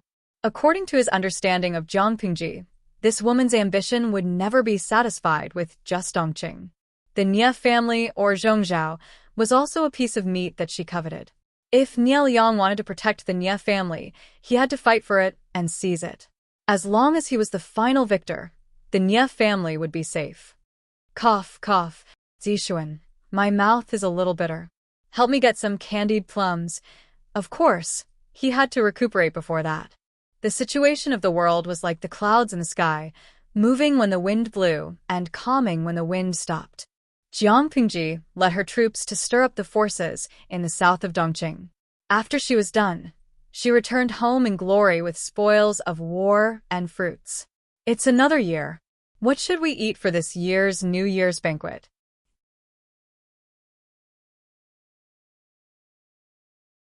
Chapter 12:22. Sieze sighed and said, "The people here are so enthusiastic." Countless people lined the road to welcome them. Warm handkerchiefs, sachets, and sachets fell like raindrops. Sieze was stunned and sighed with emotion. He was young, strong, and had a strong recovery ability. His heavy injury was almost healed, and now he was full of vigor again. Although he was a surrendered general, Jiang Pingji didn't give him any special treatment. The other people didn't know which general was which. They would throw sachets and handkerchiefs to whoever was wearing powerful armor, who was good-looking, and who had an extraordinary temperament. Sieze relied on his beautiful face that was gifted by his parents to swindle a lot of sachets and colorful handkerchiefs. His popularity was not much lower than Lian's. Tut, this cruel world that was heartless and only cared about looks. Seeing that this group of young people was so impressive and popular, Yang Si felt sour in his heart. Thinking back to those years, he was also flushed with success and was the ideal husband in the hearts of countless beautiful ladies. Yang Si twirled his neatly trimmed beard and showed some sadness on his face. "Wenbin, do you think I'm really old?" He touched his face secretly. It felt good. In the words of the audience in the streaming room, it was full of collagen. Hanyu was riding on a horse and silently looked at the people who were welcoming them.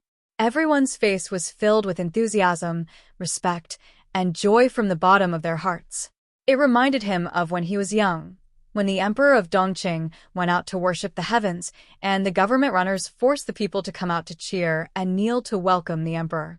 When he compared the memory of his youth with the scene in front of him, he could immediately tell which one was real. Before he could recover from his memories, a few yellow sachets were thrown at him in a daze. Looking in the direction of the flying traces, he saw a few pretty girls boldly expressing their love to him. Hanyu blushed. Yang Si happened to disturb him again, and Hanyu got rid of the awkward atmosphere. Hanyu said bluntly. Do you think you are very young? If Yangxi was a few years older, he would be old enough to be a grandfather. Men are 31 flowers. Of course, I am young. Although Yangxi's age could be rounded up to 4, he looked like he was in his early 30s just by looking at his appearance. Hanyu glanced at Li Yun, Xieze, and the other little fresh meats who had received so many flowers that their hands were sore. He then looked at the old bacon, Yangxi, and smiled without saying a word. Yangxi. Asterisk, asterisk, asterisk, asterisk. It was one thing for Hanyu to crush the two armies, but now that they were on the same side, why was Hanyu still against him? Yangxi had an ominous premonition. Could it be that he wouldn't be able to turn things around in the future? The cheers of the people were like a tsunami. Hanyu looked at her back and tightened his grip on the reins. In a trance, he seemed to see the other party wearing a dragon robe, walking up the stairs step by step. Perhaps she was the final destination. Hanyu smiled faintly. He seemed to be influenced by the enthusiasm of the people around him, and his mood became more and more joyful. Feng Zhen, Feng Jin, and the others had been waiting for a long time. Each of them craned their necks, waiting for the army to appear. He's here, he's here. My lord and the others are back. Seeing the commotion in the crowd from afar, the long-awaited army slowly appeared in sight. The second floor of the streets on both sides of the street was filled with onlookers. Most of them had only heard of Jiang Pingji's name, but they had never seen her in person. No matter how famous she was in the outside world, if they didn't see her with their own eyes, it would be unrealistic. Is the woman leading the army the Duke of Lanting? A certain scholar tried hard to control his manners. He couldn't be like those ordinary people who leaned against the window and stretched half of his body out, but he couldn't help but stretch his neck. After taking a look, he said, She's indeed not an ordinary woman. Jiang Pingji was wearing the improved clothes for women. She looked crisp and elegant, and she would definitely become a fashion vane in Wanzhou. If she's an ordinary woman, what would Su Bei from Zhe County be? Another scholar said with a smile, I thought the Duke of Lanting would be a strong and sturdy woman with dark skin like a boar. Looking at her now, it seems that although her appearance isn't stunning, it's not bad either. Many people had heard of Jiang Pingji's deeds. An image of a strong and sturdy man appeared in their minds. Who would have thought that she would be considered a beauty? I heard that the Duke of Lanting hasn't gotten married yet.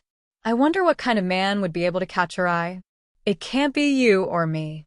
That's strange. Why hasn't the Duke of Lanting gotten married yet? Her knees are so shabby that it makes people anxious. Yes, anxious.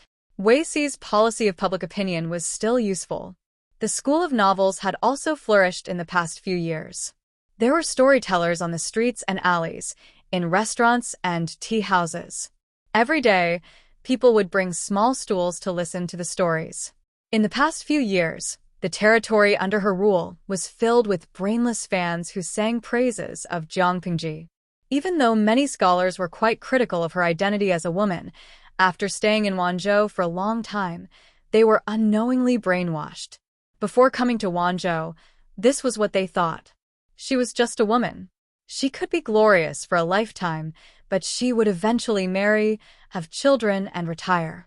After coming to Wanzhou, this was what they thought. How could my Duke of Lanting be so handsome, so beautiful, so wise, so powerful, so unparalleled in the world? They were frantically cheering for the Duke of Lanting. A new scholar who had just arrived opened his mouth. Maybe she has some unspeakable illness? Besides, which man would want such a rebellious woman? As soon as he finished speaking, he attracted a dozen unfriendly gazes from the tea house. Someone retorted and mocked. What a joke. A great hero, like the Duke of Lanting, should have carefully selected the best in the world. There are countless men and women in Wanzhou who are waiting for her favor. You are all frogs in a well. What you said just now is really hilarious. The new scholar's face turned green and white. He couldn't stay any longer, so he simply flicked his sleeves and left. When he went downstairs, He saw a few figures in blue and white holding onto the handrails as they went up to a private room on the second floor. Wow, so impressive. Sun Lan was wearing the blue and white school uniform of the Golden Scale Academy. She had 2 blue bags slung across her shoulders. There were a few books in the bags. According to normal times, they should still be in class at the Golden Scale Academy. However, the children wanted to see the world, so they begged their parents to apply for an hour's leave from the academy and came to watch the fun. Sun Lan and Qiguan Jinghui used both hands to lean against the window. They widened their eyes and carefully searched for their target. Jinghui, that's Uncle Qiguan. Sun Lan's eyes were bright, and he immediately found his target. Qiguan Jinghui looked in the direction he was pointing, and her eyes suddenly lit up. "Daddy, Daddy," she called out in the direction of the crowd, but the cheers around her were too loud and completely drowned out her voice. Seeing this, Qiguan Jinghui pouted. Sun Lan raised a hand and patted her shoulder. "You'll see Uncle later. Jinghui, don't be disappointed or sad."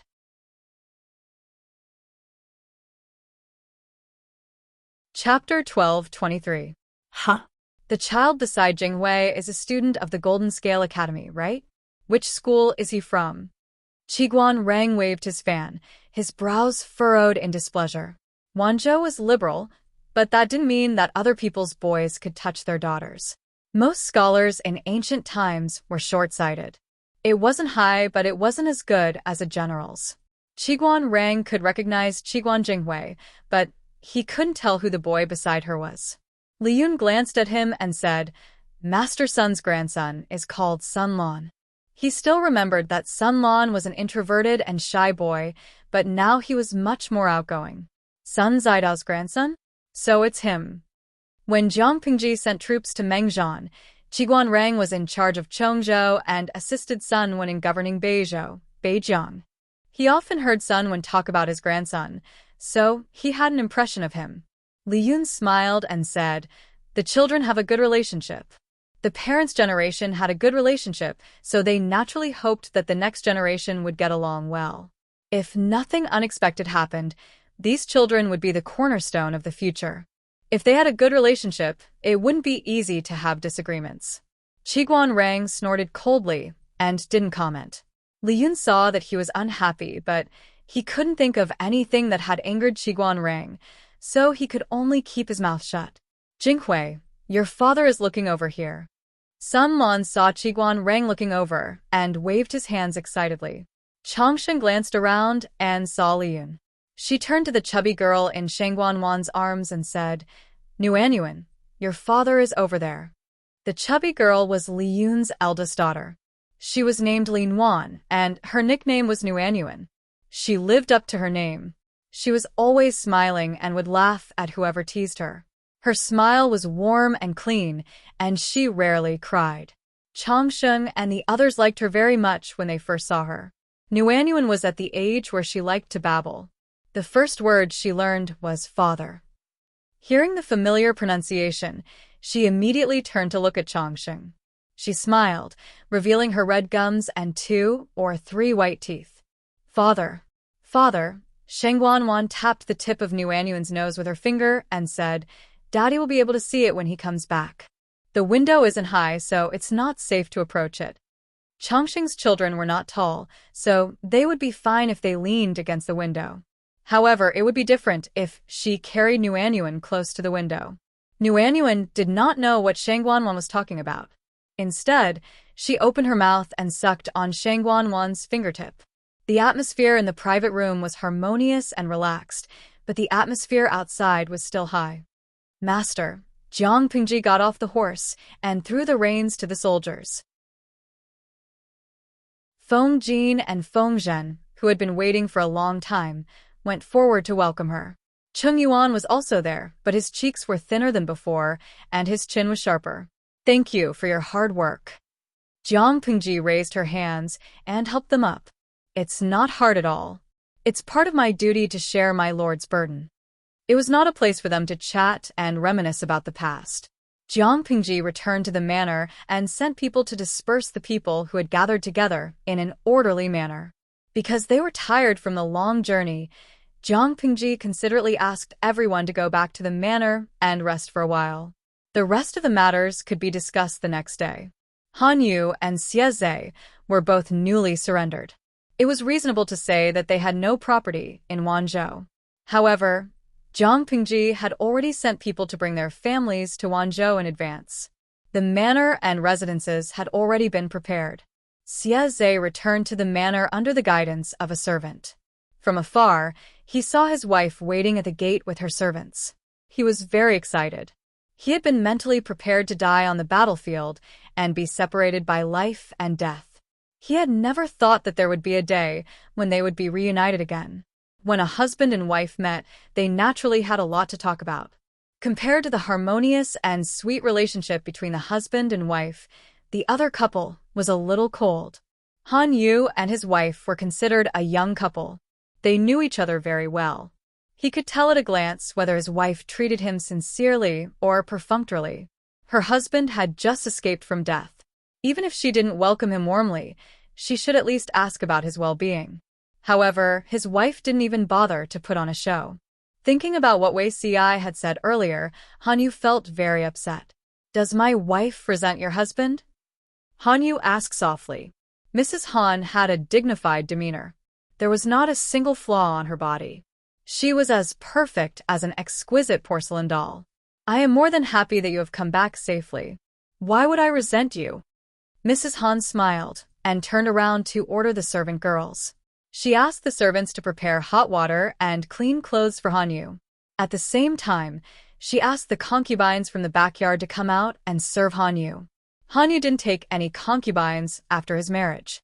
However, he had 2 servant girls who served him before his marriage. Mrs. Han generously accepted them and even raised their status. Not only did she treat the concubines well, but she also took good care of the sons of the concubines. They were so perfect that there was no fault to be found. Seeing this, Han Yu could only sigh. "My wife, why don't we have a talk?" Han Yu said. Mrs. Han seemed to be surprised. She asked him in reply, "Talk about what?" Han Yu choked and didn't know how to continue the conversation.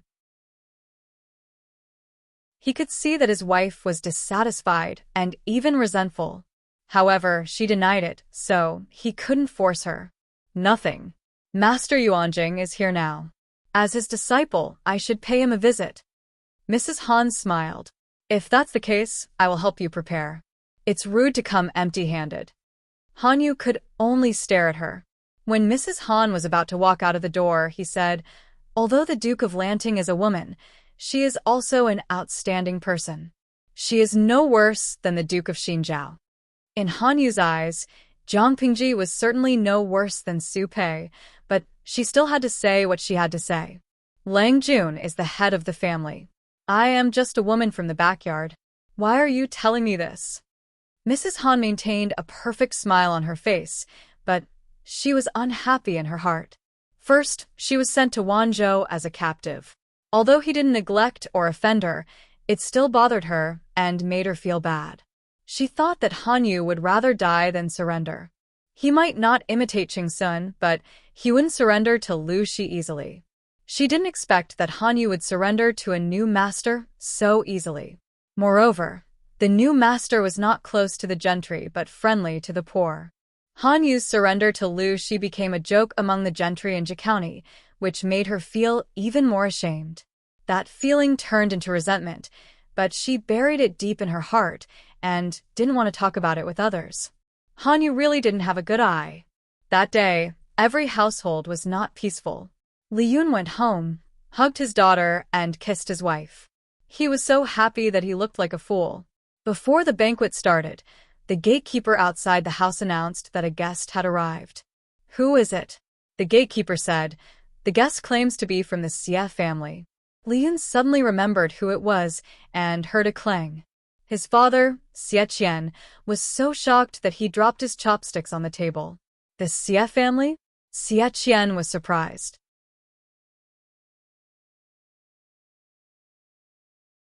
Chapter 12:24.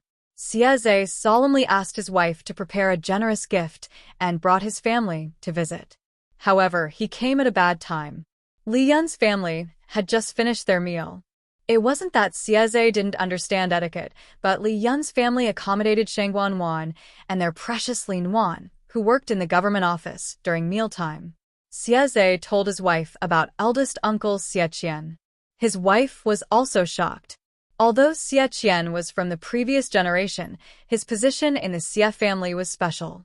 After his accident, his courtyard in the Xie manor was sealed and no one had the right to live in it. It was a courtyard with excellent feng shui. When Xieze's wife married, she asked about it out of curiosity and found out about Xie Qian.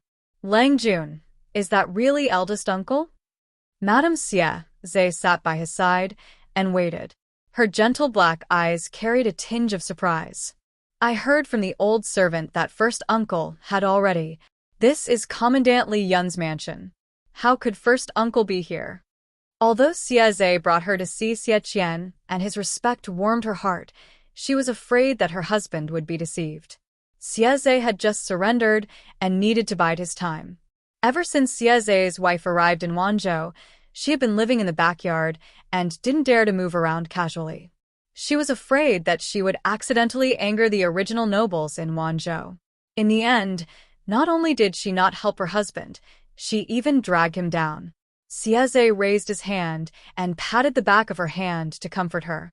I have confirmed that Hanmei's biological father is eldest uncle, Xieze said. Although eldest uncle has been removed from the Xie family, his bloodline can't be severed. As juniors, we naturally have to take the initiative to visit. We can't forget basic etiquette in front of uncle. Xieze comforted his wife, but his heart was beating like a drum. He was so nervous that his palms were sweating. His hearing was excellent, and he acutely heard light footsteps approaching from afar. Martial artists all had the ability to lift their qi and lighten their bodies. Therefore, the higher their level of cultivation, the lighter their footsteps and the more stable their lower body. If it were an ordinary person, their footsteps would be heavy, loud, and deep. Xieze had a vague guess and stared unblinkingly in the direction of the sound. Not long after, a scholarly man dressed in a dark green robe entered his line of sight. This person's appearance was somewhat similar to Li Yun's. However, Li Yun had been on expeditions all year round, so there was always a bloodthirsty and sharp aura around him, along with a hot-bloodedness that could not be ignored. This middle-aged man, however, was different. His elegant bearing gave people a favorable impression. His brows were gentle, and his facial features were even more refined and elegant. If it wasn't for his lower body being stable and breathing, Xieze would have thought, "Eldest uncle? It's really eldest uncle." Xieze was dumbfounded. It took him a while to recover and solemnly bowed. Seeing this, Xieze's wife also bowed in respect. Xie Qian frowned at the young couple and got up to help them up. "There are no outsiders here. There's no need to do this." Xie smile. Xie. Uncle, Xieze smiled. "This is the first time I've brought a relative to see you. I can't miss out on this gift." Even if they were a family, they couldn't be rude. Xie Qian said, "I heard from Hanmei that you're second brother's fifth son? I haven't seen you for a few years, and you've grown up." Xieze said, "Eldest uncle, you can call me Yuangoe." Yuangoe? Xie Qian's expression froze. "Your father gave you this name?" Zay. It had rules and a role model. It was a good name, but when read, it was such a coincidence. Yes, father gave it. He even said that it took him a long time to choose. If eldest uncle was still here, with his literary talent, he wouldn't have to go through so much trouble. Xieze didn't realize what was wrong until he realized it. He asked Xie Qian anxiously, "Eldest uncle, is there something wrong with this name? Or did I accidentally offend someone's taboo?" Xie Qian smiled. "There's nothing wrong with it. It's just that the pronunciation is misleading." Xieze didn't understand. Xie Qian didn't tease Xieze. As soon as he saw Xieze, he knew that he was a straightforward person like many of the Xies. Honest people were also innocent. It was better not to bully them. There's an object in the carpentry workshop called a compass. It's the word for circle and the word for regulation. It's used to make things and seems to be an indispensable tool in the carpentry workshop. I only heard about it recently and may have misunderstood it. I hope you won't hold it against me. With that, Xieze understood. So his name and tool had been pronounced with the same pronunciation. He was a broad-minded person. There were many people in the world with the same name or character. It wasn't a big deal. Little did he know that Xieze's character had made him the most famous general of this era. Students couldn't memorize famous people in history, but when compass was mentioned, they couldn't help but think of Xieze. Xieze said, "If I can make uncle happy, it doesn't matter if I misunderstood." Xie Qian smiled gently at him. As expected of a direct descendant of the Xies, he always liked to play straight and didn't know how to beat around the bush. Although he had given up on returning to the clan, he couldn't remain indifferent when he met the Xies descendants many years later. He asked about his relatives with concern, and Xieze answered them one by one. Before Xie Qian could sigh, a meatball suddenly rolled in from outside. "Grandpa, Nuanyuan." Xie Qian, who had a granddaughter complex, was so scared that his voice changed. The servant who was serving Nuanyuan followed behind. Seeing her face down on the ground, she was scared out of her wits. Probably because she had more fat on her body, the fall didn't hurt. Nuanyuan propped herself up with her arms and shook her little head, as if trying to wake herself up. She refused the maid's help and slowly climbed up. Her body swayed like a plump penguin as she moved towards Xie Qian. Xie Qian was already in front of her. She stretched out her arms to hold his legs. After she steadied herself, she stretched out her right hand and opened her little claws.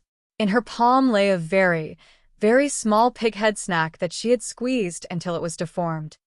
"Grandpa, eat." Nuanyuan wasn't fluent in speech. She only knew a few words. Although she was young, she had inherited her father's straightforward and generous personality. She loved to share with others. If she thought something was delicious, she liked to leave a portion to share with her mother or grandfather. As for Li Yun, after being away for so long, Nuanyuan, who was only a little over a year old at the time, had no impression of him.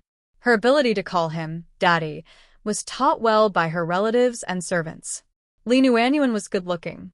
She looked a little like Li Yun and Sheng Guanwan, but more like her grandmother, Wang Huiyan.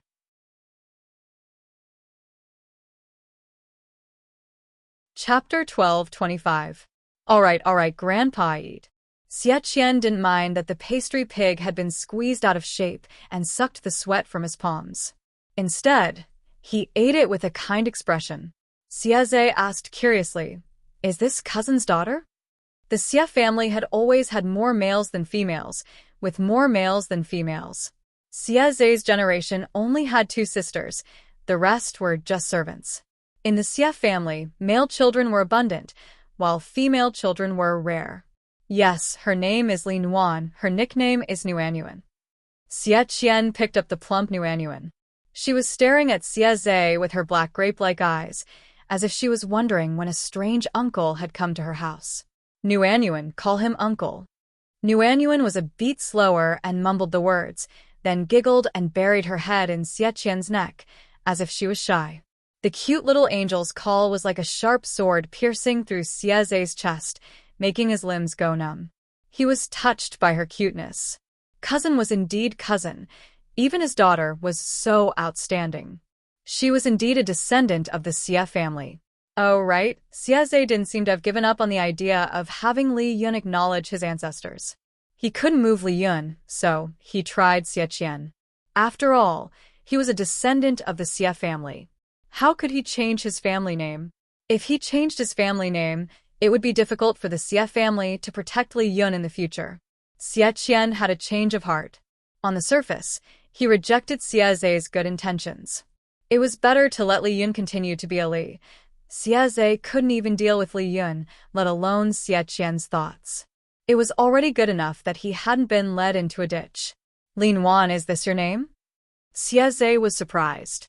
Men often named themselves with a single character, using a double character as a base. Women used a double character, avoiding a single character. Of course, this was only for those who were particular about it. If the common people had a decent name, it would be great. Why would they be afraid of single and double characters? For example, Li Yun's childhood nickname was Li Goju. Not just Goju, but many people also named him Taidan, Shadan, Xuanzi, and the like. It was good enough to have a name that people could call. Why would they be particular about it? Xie Qian said, "The trend in Wanzhou has been like this in recent years. I'm afraid that Nuanyuan will also walk the path of a military general in the future. Taking a double name sounds too soft." Even though Xie Qian could not imagine the scene of Nuanyuan, who looked like his wife, Wang Huiyan, wielding a knife and a gun, it was a family tradition, so he had to learn it. In the entire Xie clan, there was no need to talk about the male clansmen, as they had been beaten since they were young. The female clansmen also had to learn some martial arts. Nuanyuan's surname was Li, but she still had the blood of the Xie family flowing in her veins. Naturally, she could not abandon the family inheritance. Xie thought of his lord's name, Lu Shi, and immediately understood who had started the trend of women taking single characters. Xie's wife was shocked. She couldn't imagine what her uncle was thinking. He actually wanted Lin Wan to grow up and become a general to kill enemies. "Uncle, swords have no eyes on the battlefield, Nuanyuan," Xie Qian said. "Wanzhou has a complete system for female soldiers. If Nuanyuan wants to go to war, she'll probably start from the bottom. She won't face danger head-on. She had to train her courage first before killing the enemy to earn military merits." Although Xie Qian spoiled his granddaughter, he did not spoil her inappropriately. Anyone with a discerning eye could see that Xie Qian had trained Lin Wan as the legitimate heir. None of the heirs of the Xie clan are useless. Although Nuanyuan is young, she is full of intelligence. It would be a pity if we don't teach her well. Nuanyuan didn't know what the adults were talking about. She only knew that they were all good-looking. She was well-behaved and entertained herself. Sometimes she pulled Xie Qian's sleeve, and sometimes she entertained herself. She giggled without crying or making a fuss. Which couple wouldn't like such a beautiful little angel? They liked her so much that they could wait to give birth to a daughter who was as well-behaved and obedient as Nuanyuan. Compared to the harmony in the Li residence, Han Yu's situation was a bit awkward. He had wanted to take his wife to see Master Yuanjing. Han Yu had always respected Master Yuanjing as a father. Now that he was taking his wife to see Master Yuanjing, the meaning was obvious. He tried his best to ease the relationship between husband and wife, but Mrs. Han was stubborn and arrogant, so it didn't work. Mrs. Han politely declined Han Yu's proposal. Instead, she urged Han Yu to leave the house as soon as possible with the excuse that it was getting late. Paying a visit to someone's home was also very particular. The most basic etiquette was not to suddenly visit the host while the host was eating. Han Yu looked at the sky and decided to visit Master Yuanjing's house alone with a generous gift. Most of Jiangpingji's people were gathered in one place. Although Master Yuanjing wasn't one of them, he was still assigned a house in a good location.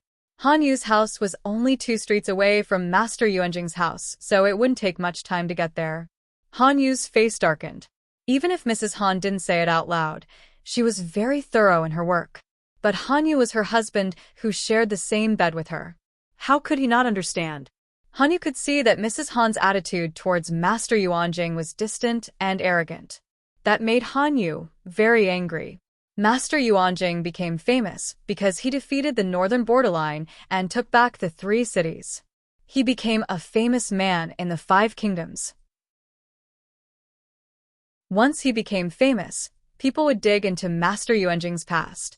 His ancestors had been prominent nobles during the 16 Kingdoms period, but after 2 generations, they were punished for their words and fell into dire straits. In Master Yuanjing's generation, the whole family was so poor that they only had a genealogy book. To be honest, Master Yuanjing's starting point was even lower than the common scholars from poor families. The scholars from poor families included the common nobles, the local gentry, and the nouveau riche. They didn't have power or influence, but they had money. Even if he was famous and had students all over the world, he was not a great person in the eyes of the old and stubborn gentry. Han Yu saw his wife's carelessness and neglect, which made him even angrier. "Brother Wenbin, you are finally here." Tang Yao, who had been wandering outside for a long time, hurried to greet Hanyu. "Master knew that I would come?" Tang Yao said, "Master said that Brother Wenbin pays attention to etiquette and will definitely come today." People in the world paid attention to respecting their masters. There was a saying, "A master for a day is a father for a lifetime." Visiting Master Yuanjing was no different from visiting his father. Hanyu said, "Master is still like this." Hanyu's eyes turned red when he saw his master, who he hadn't seen for many years, but he couldn't tell why he felt wronged. Master Yuanjing was comforted to see that his disciple had become so mature and steady. Master Yuanjing was not only his academic teacher, but also his life mentor. Hanyu could find his own path because of Master Yuanjing's guidance. He never hid anything from Master Yuanjing. They were like father and son who talked about everything. "There is one thing that I don't understand. Master once said that your path is to have students all over the world. Why are you trapped in Wanzhou now? Isn't this old man practicing his own Tao?" Master Yuanjing smiled and pointed at the stacks of books on the table. There were more than 20 books in each stack, and there were 5 stacks in total. These were the homework of the students of the Golden Scale Academy. The improved teaching system of the Golden Scale Academy was very effective. Compared to Master Yuanjing's previous teaching efficiency, it was like taking a rocket to the sky. There were so many students, but according to the previous standard, there were not many who were qualified to study. There was only one child prodigy like Fengyi. You're tuning in to the Dreamy Chapters YouTube channel. We're so grateful for your support, and don't forget to subscribe to join us on this incredible journey through captivating stories. Your generosity through donations truly makes a world of difference, as it's the primary source of revenue that allows me to expand and enhance this channel for you. Thank you from the bottom of my heart for being a part of this adventure.